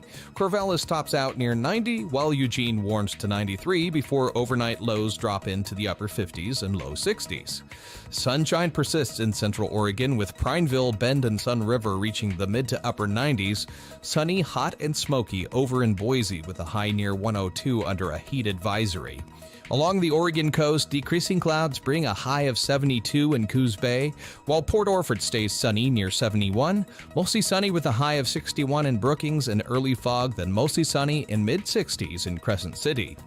Across southern Oregon, sunny and hot for Grants Pass near 103, Medford at 105, Ashland around 100, and Klamath Falls reaching 98 with a calm west wind. Sunny and hot in Northern California with a heat advisory for Wairika near 103, Redding reaches 106, Chico climbs to 104, while Fort Bragg starts with patchy fog before becoming mostly sunny in 65. Around the Bay Area, patchy fog gives way to sunny skies in 88 in Santa Rosa. Napa becomes sunny with a high of 88. San Francisco stays mostly sunny near 72, and San Jose becomes sunny with a high of 89. For Central California, sunny and hot conditions continue with Sacramento near 102 and 101 in Stockton and Modesto. Fresno and Visalia reach a daytime high of 104 and Bakersfield 105 under heat advisories. And that's a look at your Friday weather from Grange Co-op. Okay, looking back when high wire walking was taken to a new height on this day in history. On August 7th, 1974, 24-year-old French high-wire artist Philippe Petit stepped onto a steel cable suspended 1,300 feet above the streets of New York City between the twin towers of the World Trade Center. The incredible feat lasted nearly 45 minutes as Petit crossed the wire 8 times with no safety harness. He even sat down, lay on the cable, and waved to the astonished crowds below. What made it even more remarkable was the planning. Petit spent years preparing, secretly scouting the towers, disguising himself as everything from a construction worker to a journalist, and using a bow and arrow to pull the cable into place between the buildings. He was arrested when he climbed down, but the charges were later dropped. More than 50 years later, his breathtaking walk remains one of the most daring and unforgettable acts of courage and artistry ever attempted. There's a great documentary called The Walk. If you have a chance to view it, take a look. It is really good. But 8 times. 8 times, yeah. So when he finally strung the wire. Got the wire across, right? I mean, the apparatus at both ends to hold that tight. Right. Plus, you know, most wires have those guide wires like we were talking about on the tower. Yeah. They use those to stabilize the wire. Right. Obviously, they couldn't do it on that, so it's a little bit loose. Yeah. Gosh. Yeah, and he laid on it. He waved at people down below, you know, stopping traffic down there. 8 times back and forth. Yeah. Well, I guess you're going to do it. You got to do it once. Yeah, once is not enough. Oh, gosh. All right. Well, we're gonna just walk on something. We'll be right back. Okay. It's not a high wire.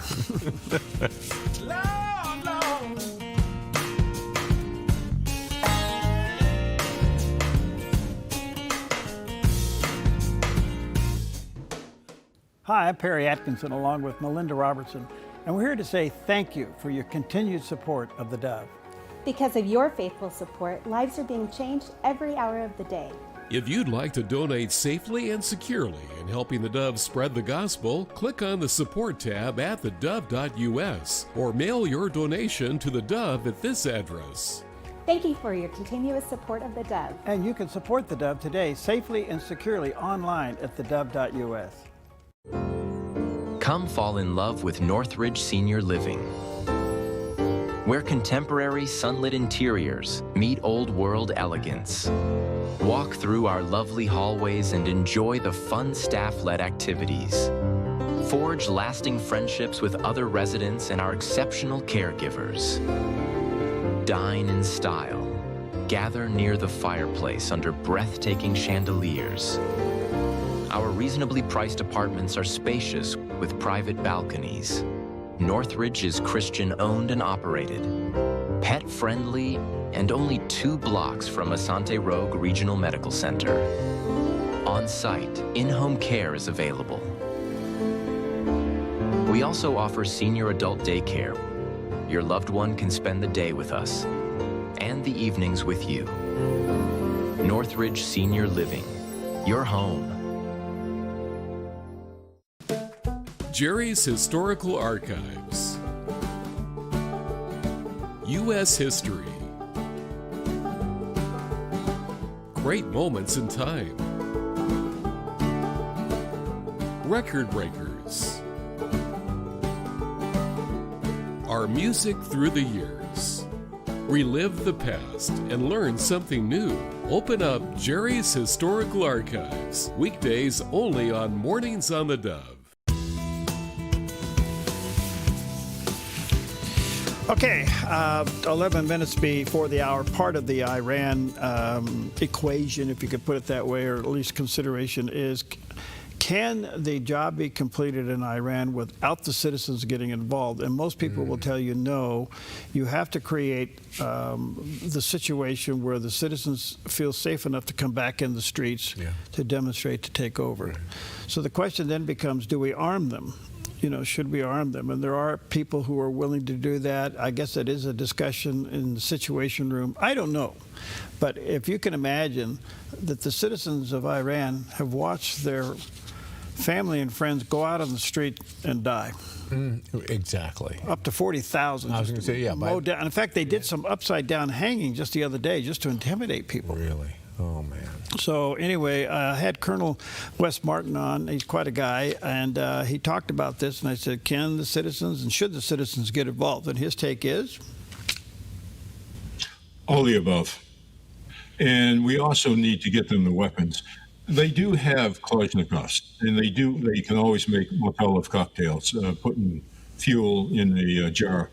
But they need also the training. And again, you mentioned the Kurds. There are ways to move forward. We need to give them the weapons, but we also need to make sure the weapons properly get to the people. Yeah. That's one of the problems that we had when ISIS invaded Iraq. A lot of the weapons were sent to the Peshmerga in Iraq, but the Peshmerga leadership kept the weapons, and if the fighters wanted the weapons, they had to pay for them and pay for the ammunition. We got to make sure that doesn't happen. So all the above. Let me deviate for a second. We mentioned failure to understand the Middle East. And the first thing to remember is the Middle East in the 1300s was way ahead of the West in science, in medicine. But then things happened in Europe and then later in both North and South America. We went through the religious Reformation. We went through the Renaissance, the age of exploration, the age of enlightenment with like John Locke, which led to the American Revolution, the Great Awakening, the Industrial Revolution, the American revolutions, both in North and South America, the democratic movement in Europe, women's suffrage. And then we realized we haven't got it right. We had to fight the war, Civil War, to put an end to this hideous, despicable thing called slavery. And even then, we didn't always get it right. Look at the French Revolution, the Spanish Inquisition. And we had to go through the 1960s and racial equality in our own country. So it took us hundreds of years to go through all this. And we're expecting the Middle East to go through it in a matter of 1 or 2 generations. It takes time, especially when leadership and fundamentalists do not want to give up control of the people. Hopefully that helps explain some of this understanding deficit between the two. That's excellent. I think it's a subtle reminder. Well, he did the litany there of things that happened. And I think we need to understand is that for 47, 48 years now, Iran's been under this regime. And that's several generations. Right. So what do you do with this? And so. Okay, and the question has been posed, should we arm the citizens? I think a huge question is, how would you arm the citizens? How would that look? Yeah, I don't know if you get them armed. I guess you do, and there's ways to do that. You arm them, you distribute the guns and the ammunition. Right now, they're just sitting ducks. I mean, they're slaughtered by their own government. So, and how many are willing now to stick their necks out? I mean, you threw the number up 40,000, and that's probably very accurate. Well, it's obviously extremely intimidating. So, one of the things that's been put on the table: can they do armament and supplies at the same time? In other words, if you're going to be sponsoring a civil war, and that's basically what you're doing, you're going to have to also supply the back end with food and medical supplies. While at the same time you continue to weaken the regime, you know. But it doesn't appear to me, the president says the regime is weakened. We just don't see it yet. Yeah, right.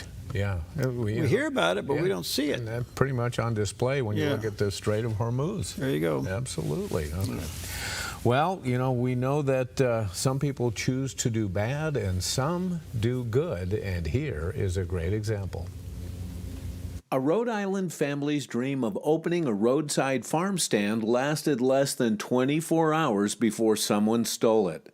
After months of work building the stand by hand, Katrina Blancaflor and her husband woke up on opening day to find it had disappeared. Security cameras later showed thieves loading it onto the roof of an SUV and driving away. Heartbroken, Katrina shared the story online. That's when complete stranger John Adams, who owns a local construction company, reached out with an incredible offer. Along with his son Casey, he rebuilt the entire stand free of charge using the original blueprints to make it look just like the first one. When the new stand arrived, Katrina was moved to tears. One person chose to steal, but another chose to give. And thanks to one family's generosity, this story ended with something even more valuable than a farm stand. A community that proved neighbors really do look out for one another. Not nice. I mean, on the flip side, it's nice, but can you imagine these people drive up with an SUV? They load that thing up, put it on top of the car, and drive away? So how do you hide that? Yeah, yeah. Where are you going with it? Yeah. Yes. I wish, you just need a cop at the right place at the right time saying, well, hey, what's that building on your roof? Well, for? if they got that video, they may be able to zero in on that and figure out the car. And yeah, maybe even the license plate. Who knows? Yeah, because cameras are everywhere these days. Well, also the Good Samaritan of replacing it's wonderful. Yeah. All right, stick around. Joel Block will be with us. The economy numbers are interesting. Some are up or some are down. Ken LaCourte will give us his 30,000-foot view about what's the problem with these data centers. Yeah. Oh, yeah. And then Doug Gould will be in the house to explain to us why has marijuana sales outpaced cigarette sales, and what's the consequences to that in our culture. Yeah. Bad stuff. All right, Philippians 4:19, very familiar scripture for you today. And my God will supply 30% of your needs according to his riches and glory in Christ Jesus. The other 70% you have to sweat out. What? What? No, it says all your needs, every need. Take that with you today. Your property demands equipment with more reliability, durability, and versatility built in. Kubota equipment is ready to get the job done right.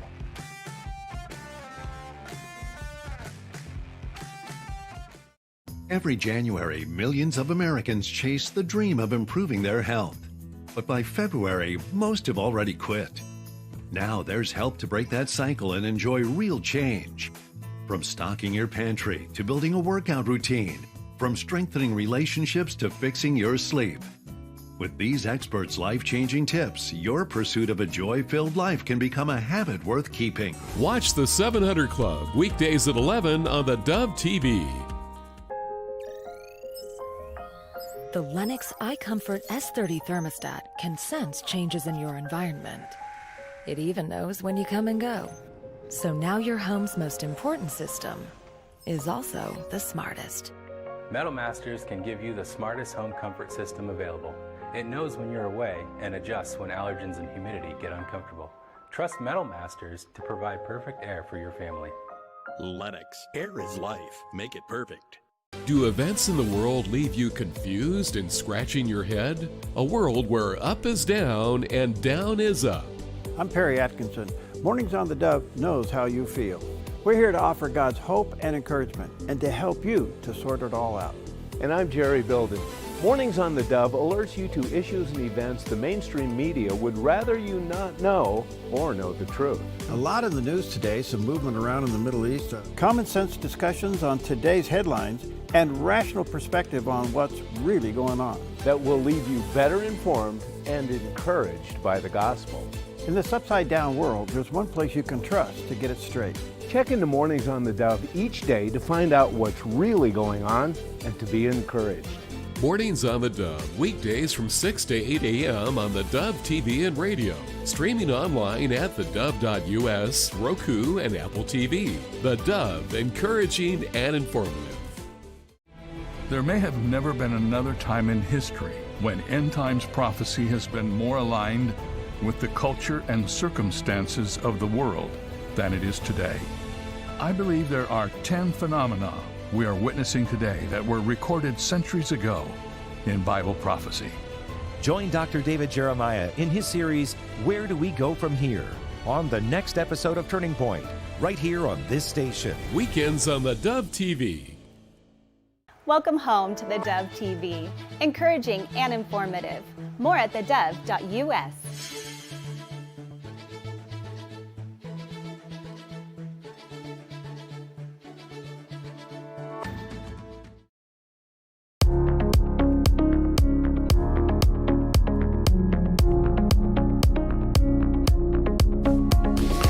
Well, welcome to Focus Today. I'm your host, Perry Atkinson. Always a delight when we have in fact, it's been too long. I was thinking about this guy the other day, and I guess he's still taking in oxygen. Great. I'm talking about Joel Block. It's been a while since we've had him. He's a seasoned venture capitalist, financial strategist, and advisor, conference speaker, and he does have a website, joelblock.com, and there's a picture of the landing page. By the way, he has a lot of resources there he makes available to you. Check it out, joelblock.com. Joel, been too long. How you doing, buddy? Whoa, look at this. Yeah, I'm. This is my summer setup, you know. So are you vacationing? Yeah, I've taken a little time off for the summer. So but when I get the call from your office, no matter where I am, no matter what I'm doing, this is the priority. You're the man. You're the man. Thanks, Joel. Good to see you. Hey, good to see you, buddy. It's been a while. Big numbers, small numbers. I don't know. How are you looking at this? The economy is giving us mixed signals. What's your take on what's going on? Listen, to me, the signals are not mixed. What's mixed are the people in our are the citizens in our country are all mixed up. That's to me. But listen, the Dow is as strong as it could be. Surprisingly, oil prices are not high. They started at 65 6 or 8 months ago, and now they're 77. Not terribly high compared to where they were. They were over 100 for a good long time during the middle of this situation. So to me, we're not doing all that bad. I think there's some concern about some inflation. There's some concern about interest rates. But I personally am not thinking we're doing that bad. Okay, so some people will tell you, watching the various shows on finances, that we're really poised for a boom. Do you sense that? Well, there's a lot of talk about the AI thing. The AI thing, there are people who are worried they're going to lose their jobs. But there are other people who are very bullish on this. And it really kind of brings back the whole idea of automation. We are in a significant period of disruption. A lot of new things are going to happen. A lot of different things are going to happen. And when we get on the other side of it 10 years from now, we're going to be a lot better off. But, whenever you have to live through something, it's never easy. And we are about to go through something that is not going to be easy. And that's really, to me, people are terrified, and that's causing a lot of them to go to this DSA movement. It's causing a lot of them to act almost irrationally, and especially young people. Young people are really worried about this. Consumer debt, it's reached some levels. Is that alarming to you? Well, that is alarming because that really indicates that people are not making enough money to live without tapping their credit cards. And that's a dangerous situation. It's not quite as dangerous as it was in 2007 and 8, but it absolutely is a bad situation when people can't pay their bills. And if some of them are going to have to let some of these bills go, credit card companies are going to eat it, but that's just part of their business. So to some extent, it's part of the normal cycle. This is probably a little worse than normal, but listen, it's kind of where we are right now. What do you think of the Fed's chair? How's he doing, in your opinion? I know the president talks to him all the time. He's calling him all day long. Probably concerned that he's going to raise interest rates. And, we certainly don't want to raise interest rates right before the midterms. So, the president would like to see everything just kind of stay exactly as it is for the next, several months. That may or may not happen. But that's certainly what the president wants. And I think that we have a real, we've had an inflation problem. It has not been overwhelmingly terrible, but there has been some problem. And these interest rates really coming down a little bit would help a little bit. So is a boom on the horizon? I think that the economy is poised to do very well. Okay, so what would cause the interest rate to go up? I mean, inflation, is that driven by gas prices? When inflation, if inflation goes up a little bit, they tick the rates up a little bit to deal with that. They certainly don't bring them down during those periods, and that's when when things are a little more expensive, people spend a little more money. That's how they cool off the economy. Okay, mortgage rates. Well, listen, it's the same thing. It's all derivative of the same thing. The long rates, which are not the same as the short rates, are in some way, they don't work exactly in lockstep, but they do somewhat work together. So the rates that are under 10 years, those rates are the ones that we talk about when the Fed moves those rates. And then the longer rates, which are the real estate rates, those are the ones that affect our mortgages. So there just hasn't been, to me, they're not out of control. They haven't come down as much as I would have expected they might have over the last year or two. They're kind of hanging in there right around 6.5. But, that's, people have kind of gotten used to it now. What's surprising to me is that the housing prices have not come down to accommodate those interest rates. Okay, so back to the big board just for a moment. It reacts to emotions quite a bit, as you well know. But at the end of the day, we're seeing some very big numbers on Wall Street. But the one that we always kind of scratch our head on is how quickly the crude oil prices can go up and down when everybody says, all right, if it can fall $10 in a day, then is it really tied to the market rates or is it emotional? Well, it's predictive. They're trying to predict. What's different about oil than, let's say, the Dow is that oil is a commodity. We don't look at other commodities. Like there have been movies about frozen concentrated orange juice and all the different commodities that they sell, and there are 12 or 15 different ones that are the big ones. But those are highly speculative. And speculative material can fly up and down very fast in very short periods of time. And that's really what we're seeing here is that oil prices, they jump fast.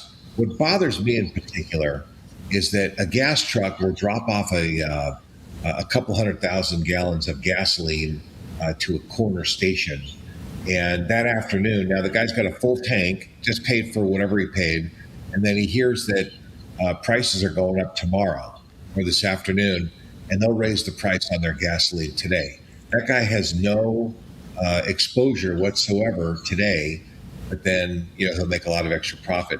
I guess it works slightly in reverse, but it happens much slower in reverse. That when there's a decrease, they reduce the price of the gasoline that's already in the ground, their inventory, much slower. So there's a little bit of manipulation going on, in my opinion. I don't exactly know how it works, but it sure doesn't feel exactly straight to me.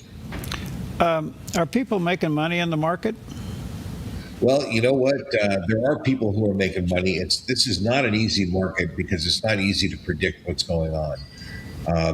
At some level, I would say in the small caps, the nano caps, the micro caps, the little companies, those are highly volatile.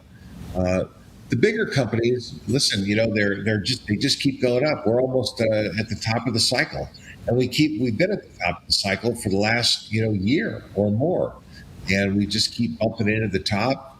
We may come down a couple thousand points for a week or two, and then we're right back up at the top. So I would say that the market is very bullish. I would say the stock market knows an awful lot about what's going on ahead of us. And they do it with a different kind of emotion. They do it with informed emotion. They don't do it with the kind of crazy emotion that a lot of citizens do. And, I think a lot of our citizens have kind of gone off the rails and they're just very upset about many different things. And I can understand them being upset, but it would be really great if we could all sit down and rationally kind of learn and understand kind of how you teach people, what's going on. I wish people could rationally understand what's happening in the world so that they wouldn't lose their footing and do some silly things that they regret later. All right. So, given your expertise and acumen, what do you see anything out there that's risky that's not getting any attention? I'm pretty focused on a couple of things, so I can't tell you that I'm looking at everything, and I'm not really seeing things that I'm terribly bothered by. I mean, and I'm paying attention. I'm looking at currency, and I'm looking at geopolitics. I am concerned that this war has been more difficult than the president expected, and that's because it's almost a guerrilla war. It's not a traditional war with a traditional country. So it's a little different than he expected. And that's kind of gone upside down on him. But I also do believe that we're doing the right thing solving this problem. So that's probably the biggest risk that we have. It attracts a lot of our media attention. It attracts a lot of our personal attention. And, of course, while we're looking to the right, they're doing stuff on the left, and we don't know what that is. But the risk is probably on the left when we're not looking, when we're looking to the right. Does the continuing growth of the debt bother you? It always bothers me, and it's bothered me for a long time, and I'm surprised that under this president it hasn't come down a little bit. But the Congress and the president have to work together to make this happen. They haven't done it. The debt just continues to be a big problem, and I don't know where the money's going to come from. The economy's doing pretty well, but it's not doing so well that it's making any difference to the debt. So it's going to have to come out of spending. We're all going to have to suffer a little bit. To me, when you give out free groceries and free bus rides, that doesn't sound like we're going to be working on our debt anytime soon. But that's what needs to happen. I think there's a certain amount of responsibility that each one of us has to assume as a citizen of this country to help make it a little better. And it needs to start right at the top with the president and the Congress. I know you're a little bullish on the crypto thing. I'm not there with you, but that's okay. You're still a nice guy. How do you think the dollar's doing these days?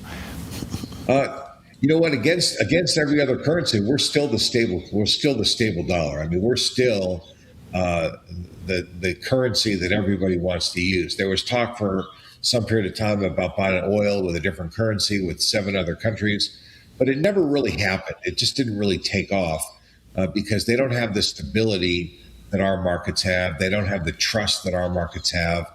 And, things may not be perfect, but it's better than anywhere else. Do you see gold staying up there where it is? I would say that gold is probably not in a bad place right now. It was pretty high there for a little while, 6 months or a year ago. But right now it's probably stabilized a little bit, and it could probably hang in there okay. Okay. Hey, good to see you, buddy. I'm sorry I interrupted your golf game. You know what? Don't worry about it. We'll pick it up later. All right. Be in touch anytime, Perry. You're the man. So what's at your website people can get? You know what? We have a brand new report. They have to actually email me for this. We've been doing work with public companies, small public companies, and we wrote this report called the 25 Boat Anchors. Games companies play, the 25 boat anchors that keep a small company's stock price down. Yeah. And it really describes why little companies have a hard time creating that escape velocity to get a better stock price. And CEOs that read this, CEOs of these public companies, they'll say to me, Joel, we've got like 10 or 12 of these problems. And I'll say, you probably have more than 10 or 12. You just recognize those. So, that's a new one. And if you've got any listeners who are related to public companies, ask them to email me, and I'm happy to send out the report. All right. You can connect with Joel through his website, joelblock.com. To that one topic, Joel, how difficult is it for a publicly held company to go back to a private company? It's not terribly hard. It happens all the time. But here's the thing, is that they don't just stop being public. What typically happens is they sell the shell. The shell is very valuable. If you're a brand new company and you want to go public, it might cost you $1 million just to set up the shell. And it might take a year or 2 or even 3 years to make that happen. So if you buy somebody else's shell, it might be worth $3 to $5 million, because that'll save you a lot of time. It saves you a lot of money. And sometimes what will happen is that a new company will move in and an old company will move out, and they just end up with the shell. The new company ends up with the shell. So it doesn't exactly work the way that you just said, where they just kind of wind down and stop being public, because then they'd be throwing away a very valuable asset. All right. JoelBlock.com. That's the place to connect with him. Good to see you, buddy. Enjoy your summer. Talk to you soon. Hey, Gary, thank you. You bet.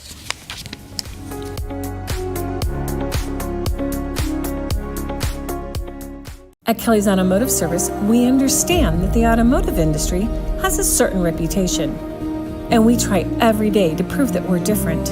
We believe working from our purpose, which is to bless our staff, clients, and community, is a good start. While getting your car serviced or repaired isn't something that you look forward to, we hope that you leave us feeling heard and taken care of. Kelly's Automotive Service in Grants Pass and Medford, where we service your vehicle, but take care of you. KellysAutomotive.com. Jerry's Historical Archives. Moments to remember. Go back in time. Back in the day. TV shows of the past. Relive the past and learn something new. Open up Jerry's Historical Archives. Weekdays only on Mornings on the Dove. Washington Watch with Tony Perkins is your watchful eye on the nation's capital. Every weeknight, covering current events, issues of faith, family, and freedom from a conservative Christian perspective. Washington Watch, thanks so much for joining us. Bringing you up close to newsmakers, members of Congress, and prominent pro-family leaders from across the nation. That's just the tip of the iceberg of the threats and the dangers that children are facing online. Tony is the president of the Family Research Council, a former state legislature, ordained minister, police officer, and veteran of the Marine Corps. Terrorism experts are sounding the alarm. And welcome to the Washington Watch News Desk. Washington Watch with Tony Perkins is your leading source for what's really happening in our nation's capital. Well, this is a state issue. The federal government shouldn't be forcing these states. Don't miss Washington Watch with Tony Perkins. Weeknights at 6, only on the Dove TV. Encouraging and informative.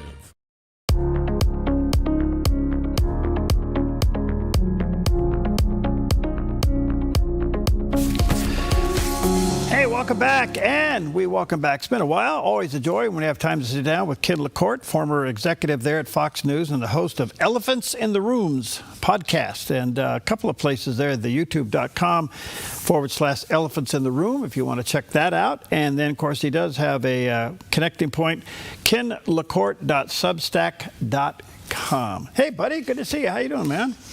Good morning. I got to tell you, that music is so soothing. We could be having a nuclear war going on, and your intro, and it's just, things are going to be okay. Okay, because I know you're coming on, and it will be okay. Good to see you. A lot to talk about, short amount of time.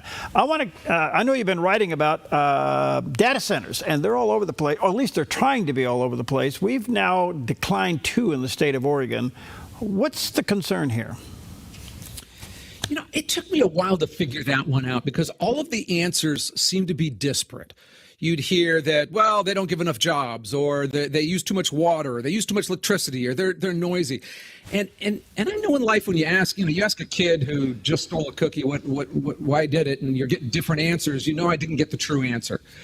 And what I really think is that for many people, it's kind of the only way that they can rebel against what they're seeing as a technology that's getting a little out of control. They're seeing algorithms take over their lives that they don't have an impact in.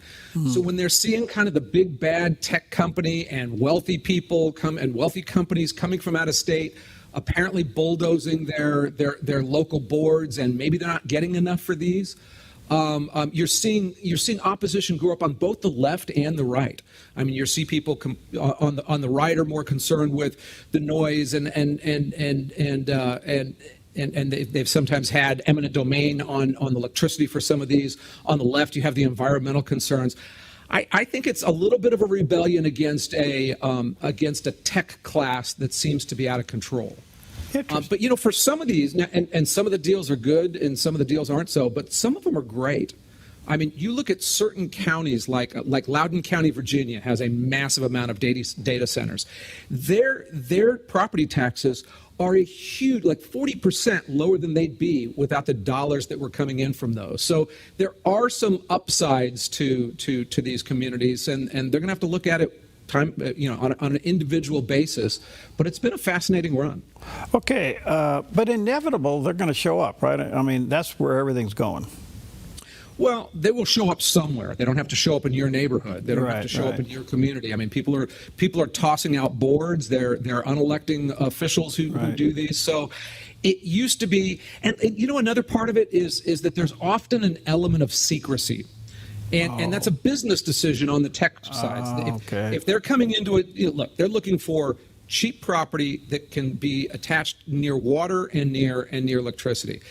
But if they go in and Google's going to build some massive complex, they don't want people buying up land or a bidding war, or so a lot of times they come in and they negotiate these things with requiring the politicians to sign a non-disclosure agreement or certain things as they're prepping for that. And that adds in a problem for people. They're like, wait a second, why is this secret? What's going on? And so, but yes, overall, and some communities will figure this out. Some communities are going to say, bring it on. It's an empty building. I mean, you put a bunch of apartments or a big company, you've got more traffic, you've got more people at the emergency ward, you've got more kids in the school. So there's some upsides to them that certain communities, I think, will figure out, because America needs them just like we needed factories in the 40s. That is the factory of the future. It is. I want to switch you over to what's making headlines, at least over the last couple of days, and that seems to be a genuine split within the Democratic Party between the normal Democrat and the radical Democratic Socialists of America. This is really interesting, and yet it's dangerous. What's your 30,000-foot view that's going on here? I mean, as a conservative, on one hand, you're kind of, anytime your opponents go crazy, you're a little happy.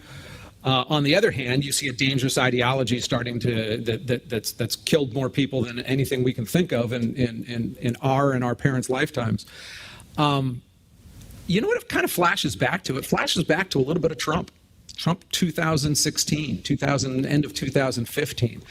I will never forget him against all of the establishment politicians, and they all represented more the same. We don't know exactly. I mean, you looked at Jeb Bush and so many people we were told these are the important establishment people. They're the ones with the keys and understand where the power lies. And Trump came in shooting his fingers, insulting people, and calling for a different government and more change than any of them did.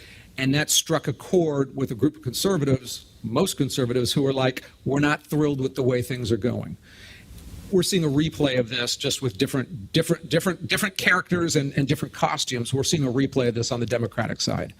You're seeing these young, they're driven by young people who have some, and this a lot of times older people say, they have some legitimate grievances about the economics of this country. They can't go and get a decent job and get a home in most areas, or at least certainly a lot of the urban areas are just completely off the map. So they have some economic headwinds in some ways, not in others, but in some ways that our generation didn't. And when they hear somebody talking socialism, they don't think North Korea, and they don't think all of the awful instances that we saw. They think Norway and cheaper healthcare and cheaper rent. That is a very interesting take and a good parallel. Thank you. On the other hand, we're seeing people like Carville, Clintons, and Obama saying maybe they should stand up and denounce this. I mean, that would be a horrific division, don't you think? Look, they got a problem. They have to, and their biggest problem is that isn't that the kind of far left, or whatever we want to call these people, is surging. The biggest problem is where does the Democratic establishment want to take America? Crazy. I can't answer that question because the only answer we've heard for 8 years is, well, not under Trump. Yeah. And Trump's he's off the playing field in a couple months and 2 years. And the Democratic Party have no ideology, they have no center, they have no reason for you to elect them except that they're not Trump, and Trump's not going to be here anymore. So they can try to find and if they're going to complain about, that they want transgendered boys playing on girl sports or jumping into some of the DEI stuff, that's one of the things that the Republicans have properly been able to bash them over the head with. I forget that the guy, he was the number 2 in Congress. He was out of the East Coast, Republican, 10 years ago. He came to Fox one time, and he was complaining. This was during, it was longer than 10 years ago. It was probably 20 years ago. He was complaining about Obama. And he was talking about how they were driving their campaign on that. We were at a big staff meeting where they brought him in to give his appeal on things. And I asked him, I said, name one thing that you guys want that doesn't have anything to do with opposing Obama. And he spoke for 5 minutes and didn't do it. And I asked him one more time, and he didn't come back with a positive message. And he eventually came down to more H-1B visas. Oh, okay. Democrats have that problem, and they're going to have to figure out how to appeal to that insurgent younger group who's unhappy with things without going into their banalities. Yeah. And just Trump. Yesterday, Mayor Mondani got booed off the stage. This is interesting. Of course, it was at a police family rally. That would be an ideal place for that to happen. And now there's a movement to keep him away from 9/11 recognition. Is this the beginning of the pushback, or is it just an oddity?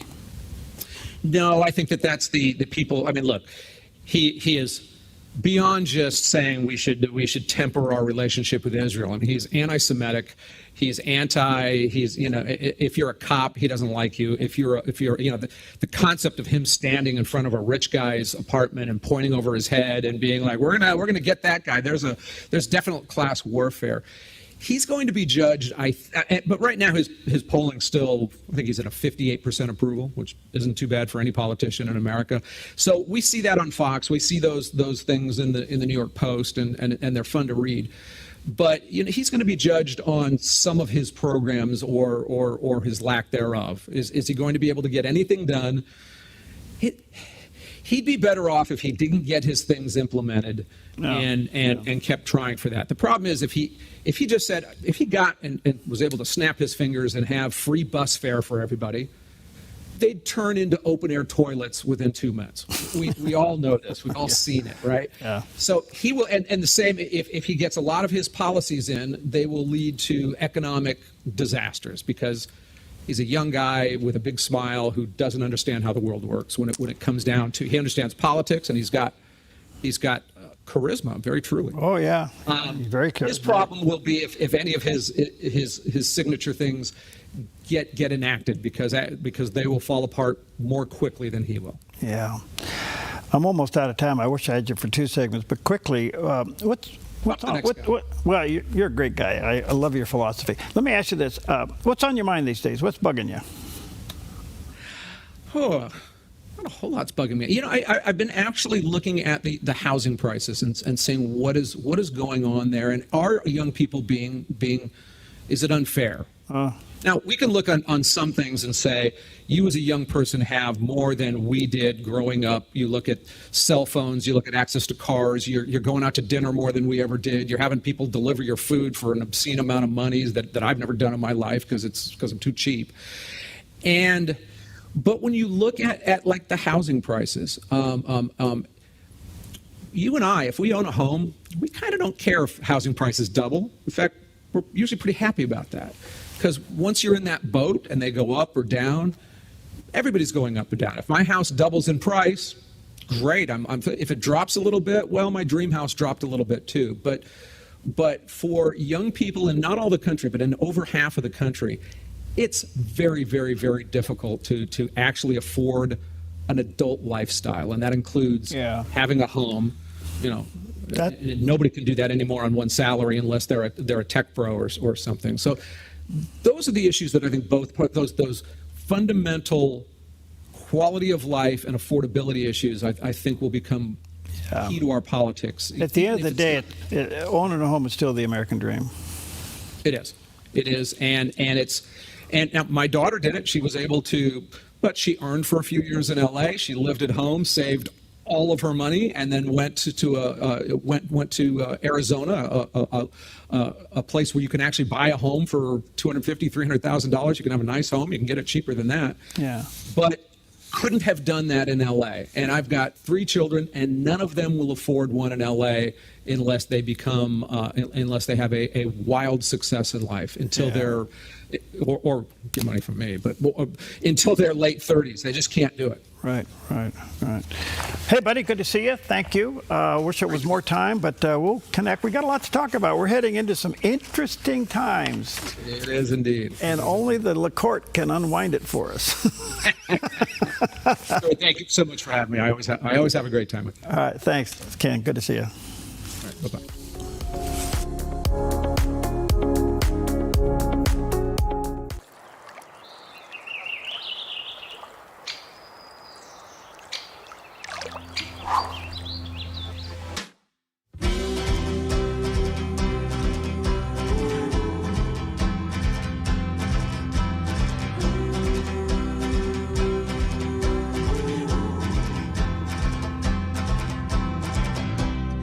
Visit fishlakeresorts.net today to learn more and plan your visit. Jesus is the answer for the world today. Above him there's no other, 'cause Jesus is the way. Jesus is the answer for the world today. Above him there's no other, 'cause Jesus is the way. Sing along. Do events in the world leave you confused and scratching your head? A world where up is down and down is up. I'm Perry Atkinson. Mornings on the Dove knows how you feel. We're here to offer God's hope and encouragement and to help you to sort it all out. And I'm Jerry Bilden.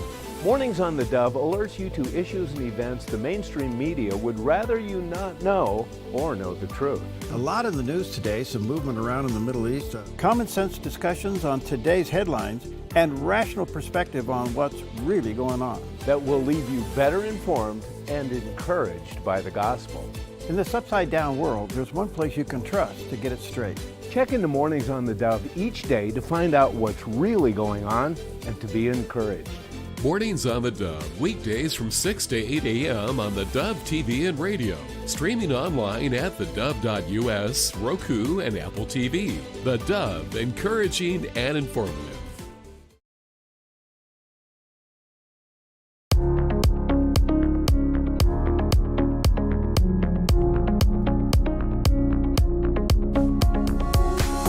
Welcome back. My name is Doug Gould, and this is my... Oh, excuse me.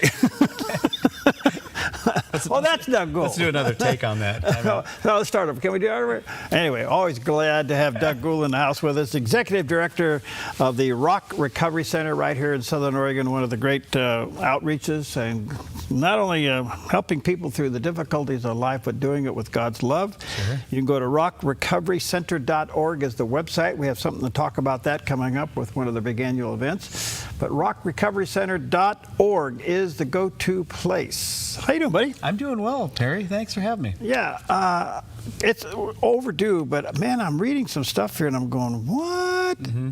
Yeah. Is marijuana really outselling cigarettes? Yeah, it sure is. Is it really? Isn't it crazy? You know, in 2014, Oregon passed to legalize marijuana in 2014. At that time, we were probably about 11 to 13% with actual, daily users here in Oregon. It's now up to 30. since legalizing marijuana here in Oregon, and the states are following it. And what we're seeing more and more of is, it's funny because, most people that go to drugs and alcohol, including myself, we go there because we like the effect it's produced.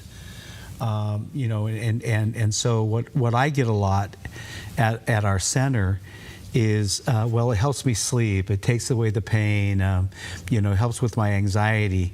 And realistically, Perry, what it does, it numbs it, right? We're not.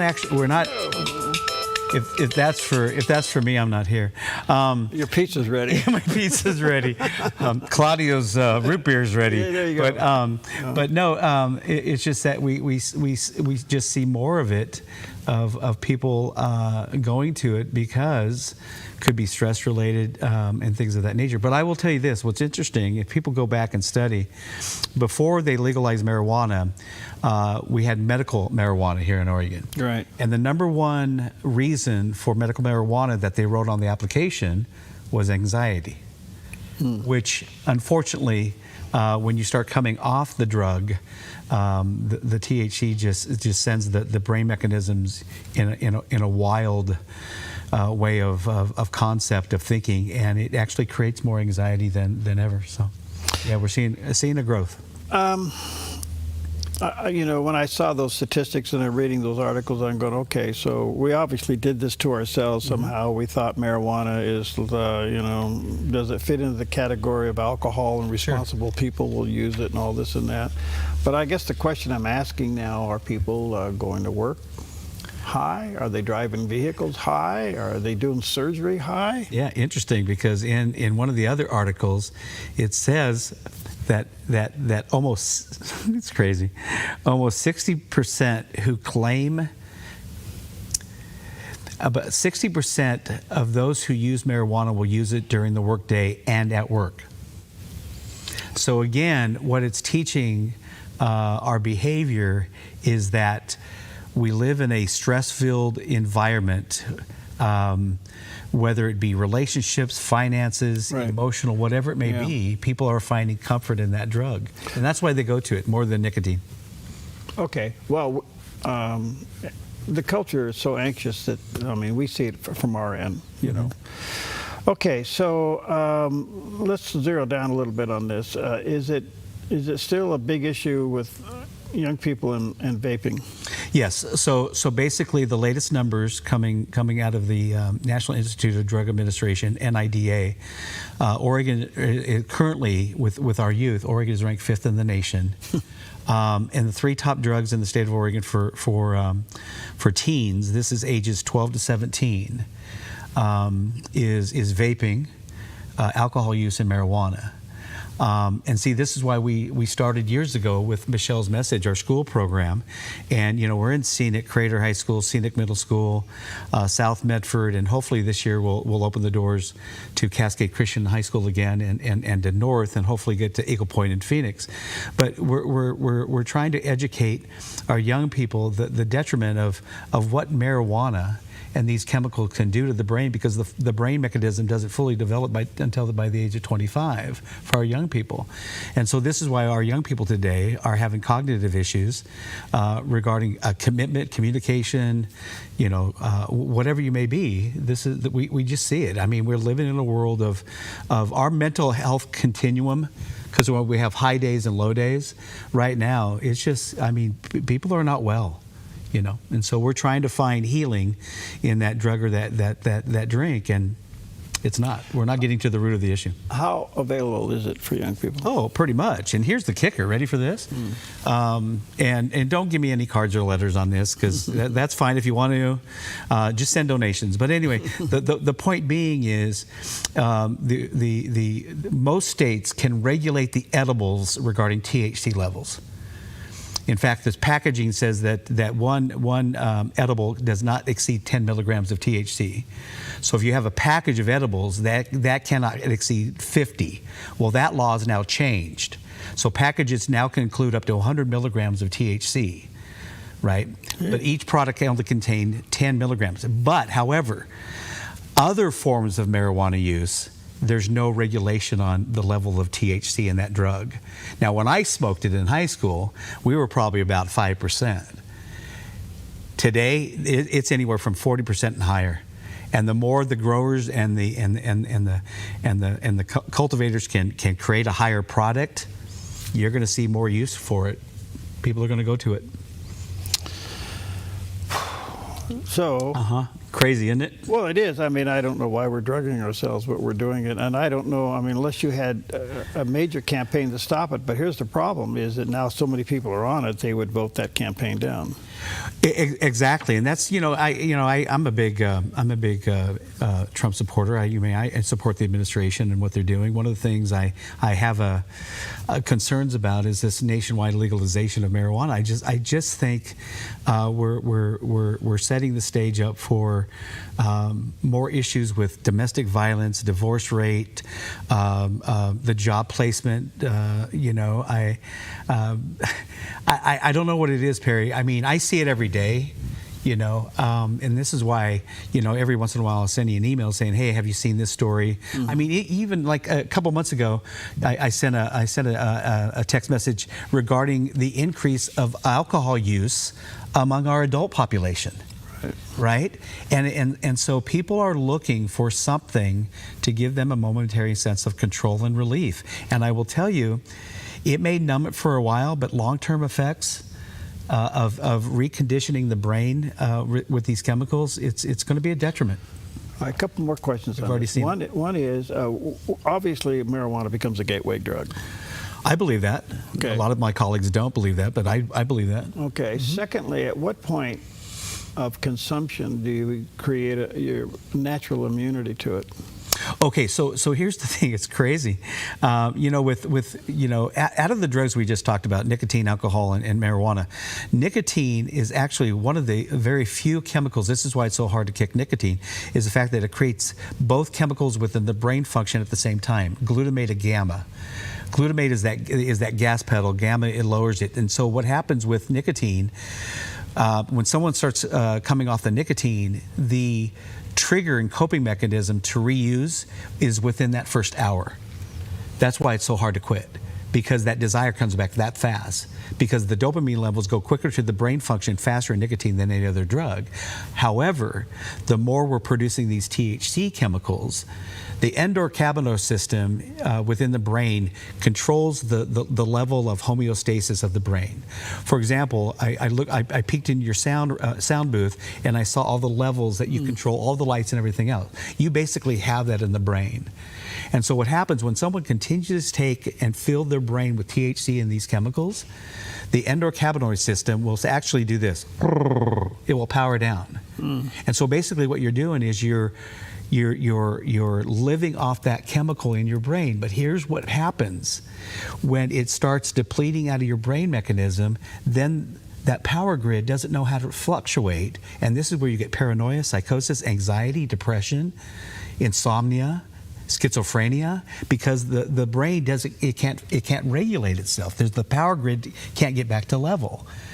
And so what happens is you begin to take more because you think this is the problem, but that wasn't the original problem. The original problem was something over here that caused you to go to that chemical in the first place. All right, let me take a quick break here. We got some more things to talk about, but check out the website, recoverycenter.org is the website. You know what? Your recovery can start with a phone call. That's right. It's as simple as that. We'll be right back.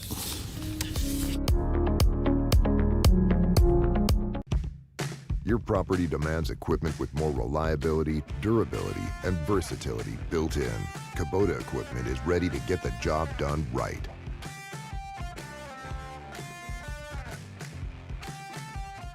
The Life Essentials Interactive Study Bible by Dr. Gene Getz. The first ever multimedia study Bible with QR codes enabling you to view 1,500 videos. Watch on your smartphone, tablet, or computer with Gene Getz teaching Principles to Live By from every book of Scripture. 250 hours of in-depth teaching. Gene Getz has over 60 years of Bible teaching and is a renowned theologian.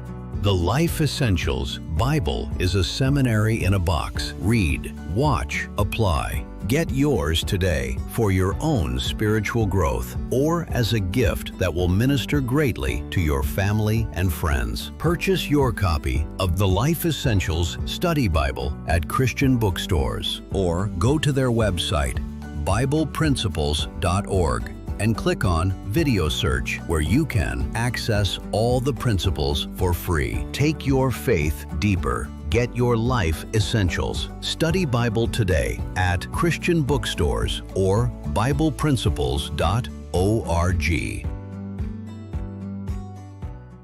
Real Life with Jack Hibbs, now on the Dove TV every weekend. Direct from Calvary Chapel, Chino Hills, Jack challenges today's generation to understand and practice a biblical worldview, verse by verse, addressing key cultural and daily life issues. Deepen your walk with Christ to make an effective impact on your world. Don't miss Real Life with Jack Hibbs, Sundays at 10 a.m. and 7 p.m. on the Dove TV. Encouraging and informative.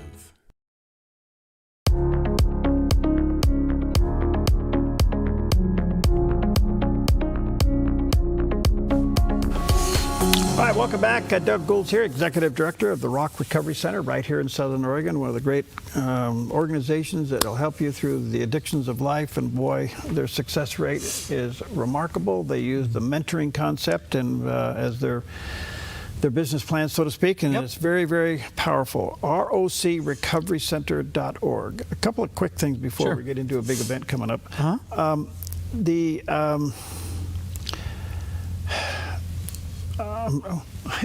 This next question is probably for adults only. Okay. And there's another addiction out there, and I watch a lot of websites based upon ministry and everything else. Sure. And one of the things that's happening is that I'm watching more and more pastors and ministry leaders go down over some kind of a moral failure, primarily dealing with sexual conduct. Sure, absolutely. Which comes back to the overall problem of pornography. And I don't know if we understand this. There's another number out there that I kind of rolled my eyes on, and that was it's also very addictive for women. Mm-hmm. How big is this problem? It's huge. Well, you gotta have to think about it. Also, is why people go down that pathway in the first place. Yeah. Anything that stimulates the brain and creates pleasure.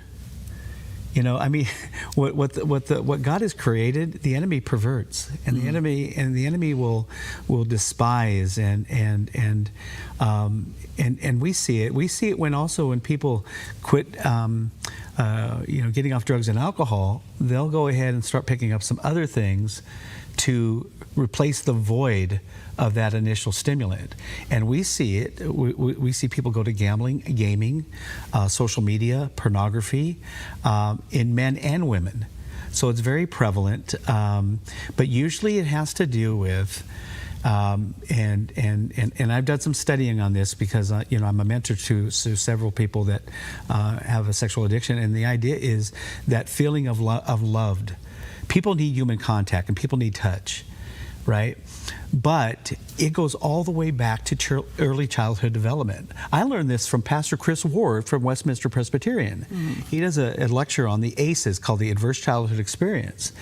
And he noted through the training is the fact that if something is lacking in someone's life, including verbal I love yous, physical touch, they will develop something that gives them that fulfillment. Pornography does that. Believe it or not, in this fantasy world, that person viewing it, the images, believes they are touched and loved directly back. And so therefore it's increased. Also another thing that's really increasing lately is the gaming. The stimulant of this, and it goes right back into the casinos. It's an overstimulation of what we're trying to fulfill. But again, these are just conditions that we use to something over here. You and I have talked about that. Yeah. Yep. This is a philosophical question you don't have to answer. Sure. Is addiction to pornography adultery? Oh, good one. Yeah, I do believe it is.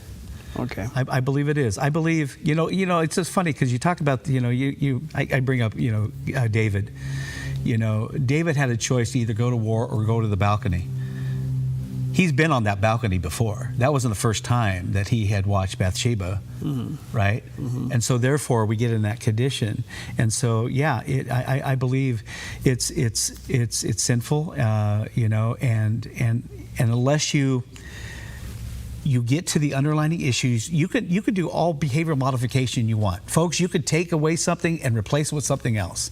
But if you don't get to the heart of the issue, and this is what marijuana does, this is what alcohol, this is what everything does, you're not getting to the healing part of what needs to be healed. You're just covering it up and you're just masking it. And so this is what addiction does. All right, switching back to social media, sure. It's a huge addiction. Hours go by. Mm-hmm. You can just get on one of the things and just read and go.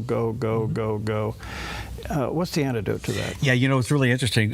Pastor Josh Davis from Grace Point did a message about several months ago, is that in today's technology regarding the biblical apps that we have and all the technology, we are the most informed culture today regarding the Word of God, yet we're the least formed.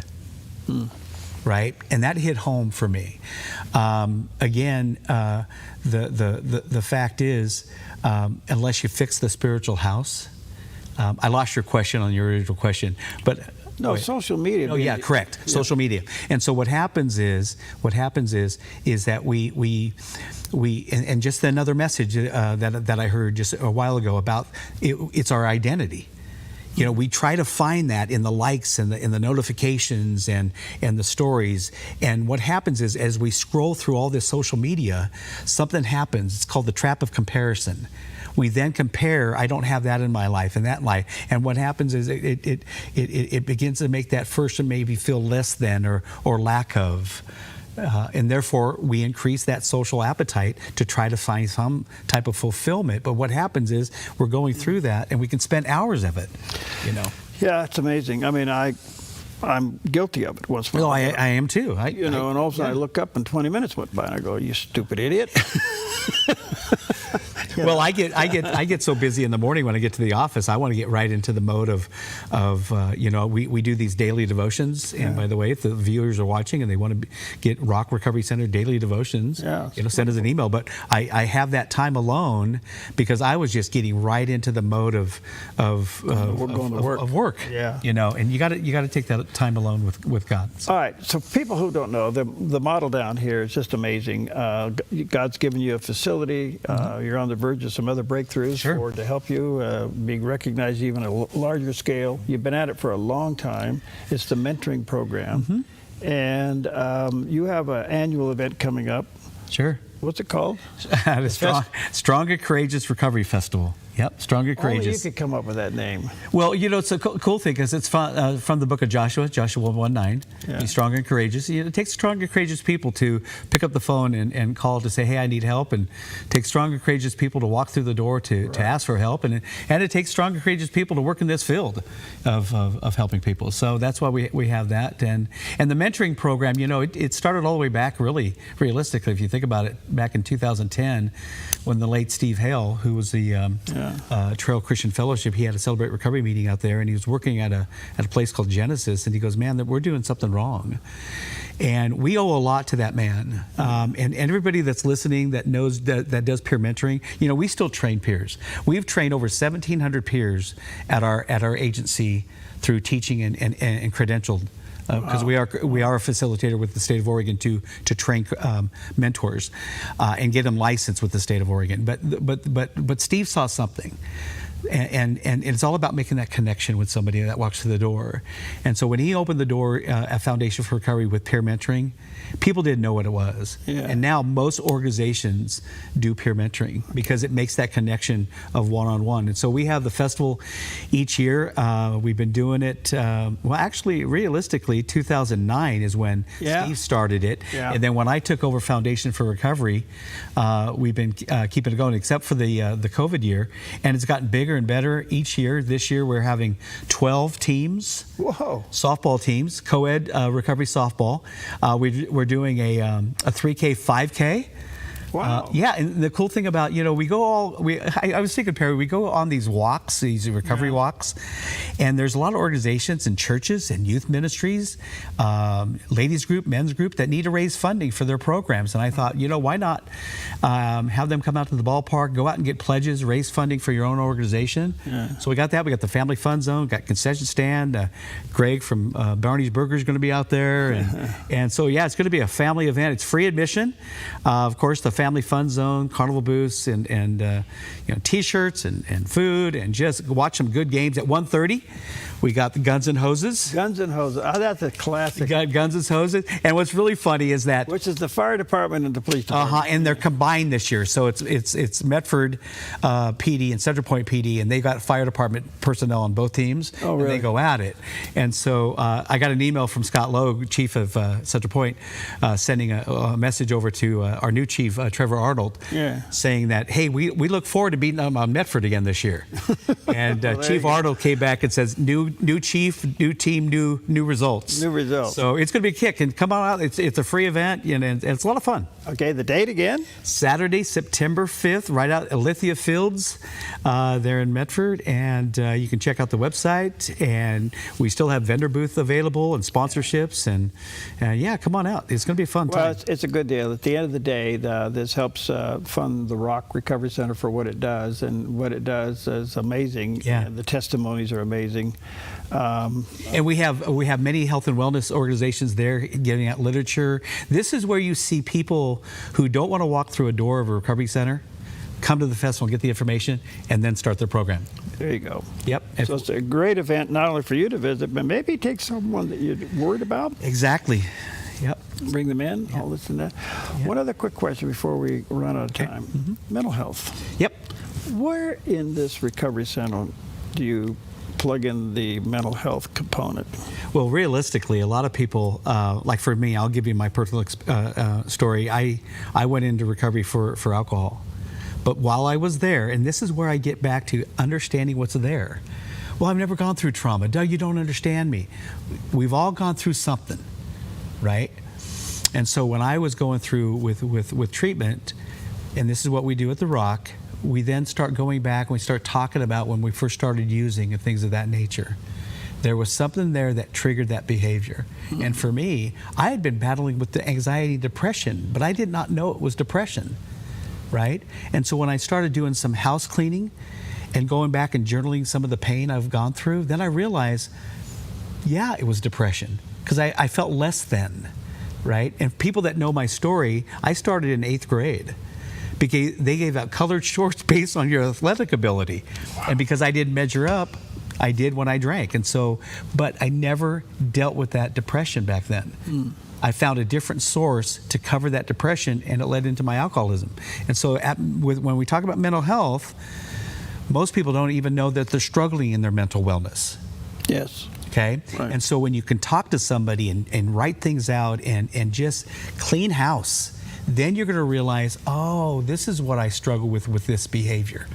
I just thought I had an anger issue. Well, you might have an anger issue that it's coming out that way, but this is what's causing it. And until you get to the root of the problem, we're just going to mask things today. Okay. So. The reason I bring that up is because so often we just deal with the addiction, and I understand that. Yep. But there's something that caused this person to do that. And this requires not only training, but it also requires a lot of patience. Absolutely. Right. And we at The Rock have that. And great staff to work with, too. We have amazing staff. Go to the ballpark September 5th, right down here in Southern Oregon. Be a part of the strong and courageous Guns and Hoses Rock Out. Yeah, rock it out. Yeah, exactly. Go to rocrecoverycenter.org. That's the website. Thanks, buddy. Thanks, buddy. Appreciate it. God bless. Since 1934, Grange Co-op has been more than just a store. We've been a cornerstone of our community, owned by people like you. We proudly offer top-quality farm and ranch supplies, including our own Rogue feed, as well as workwear, Western apparel, garden essentials, and pet care products. By signing up as a Grange Rewards customer, you not only enjoy exclusive benefits like special offers and 1% back on most purchases, but you also become part of something bigger, a cooperative that you own and help shape. Join Grange Rewards today.